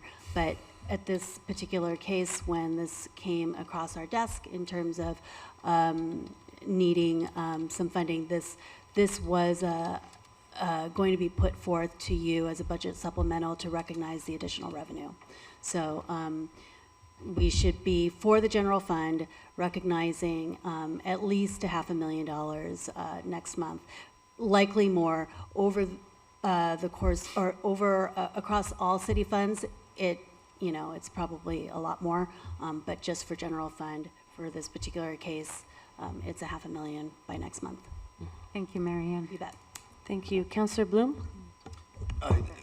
Yeah, I'll make it quick because I know we're short on time. I imagine one of the considerations too for costs is, I mean, you talk about labor, having more crews, but there's a timeline. It's not like we have, you know, a whole year to keep working on this project. We have a specific amount of time that we can be up there in the watershed, doing burns, cutting. Is that I imagine that's a consideration as well, correct? Time is definitely of the essence for a few different reasons. One, we have an available contractor who has a very short window to be here. We need to capture that window or we will lose the opportunity to do the work. And as I said before, the wood will actually rot to the point that if we try to do this next year in the same way, or even in the fall in the same way, a mill will not be interested in the wood because it'll have rotted to the point that it doesn't make sense to do this work. Or we could do it at a very, very significant cost, though without a place to send the wood, it's kind of an impossible project. We can, you know, get in and do the cleanup work. There's one part that can be extended, and that's getting rid of any burn piles that are left at the end of the project. We will probably run into the early May, mid-May, and we won't be able to do that burning, and so that part can be pushed until the fall. Thank you. So we are running very tight on time, and it feels like we have more conversation to be had about this. What happens in the event that the council needs 2 more weeks to think about this? Right now, the contractor is wrapping up their project in the Applegate. They have their tree cutters ready to move over to Ashland within a week's time. I don't know exactly what will happen with 2 weeks, but we could risk losing that contractor if we don't act on the timeline that they are anticipating. I can't say for sure that would happen, but it's certainly a risk. Councillor Hyde, do you have a potential solution here? I'm curious if we could drop back to option 2, where that is covered by the offset that Marianne mentions. It does not do COA 5. We come back, we discuss COA 5 and a potential increase to the contract to get all the questions answered on April 2nd. Would that allow us to also have the question about, I'm not hearing concern about the what's being cut. I'm hearing concern about how it's being managed, whether those logs stay in the forest or come out or some percentage of that. Is that something that would also be able to be adjusted once they were up and moving? Not at this point. What trees are marked to take right now are the trees that need to stay as part of the contract, because that's what the mill has and what their bid is to, based off of. Right. Okay, Councillor Hanson, very quickly, if you have a question. This is the contractor, the Timberline Logging Company that you trust, that has worked with outdoor rec in the past. And I'm just curious to just confirm that you have a plan for communicating with the outdoor rec community, those interested, for enterprise as well as trail users, to make sure that, you know. Absolutely. Okay, Yeah, thank you. and we can take that up. We might have staff come back and have a specific conversation about that. Thank you. Yes, Councillor Duquesne. Quick question. So if we agree with Councillor Hyatt and the council accepts this, my question is, will that secure us the opportunity to use the contractor, or will they just? That would. That would? Okay. Thank you. I move to amend the motion to include, actually, Eric, will you pull yours? Yes, happy to, Councillor. I I pull my move- original motion. I move to approve this contract with Timberline for option 2, not to exceed the unmet need of $440,000, and to bring the balance of the contract back on April 2nd for further discussion. Second. Question. We are out of time, but you have a question on the motion? Go ahead. I do. If we approve the contract, can we just approve the contract and then look at option 1 or option 2 later? Because I think that's really what we need to do, is we need to approve the contract, because I'm in favor of option 1, but I'd love to support this. We're out of time. It allows you to come back and deal with that second part of it. Okay. Roll call, please, Alyssa. Hyatt, Yes? Bloom, Yes. Dale, Yes. Kaplan, Yes. Duquesne, Yes. Hanson. Yes. Thank you. Motion passes, and we are adjourned. Have safe travels home.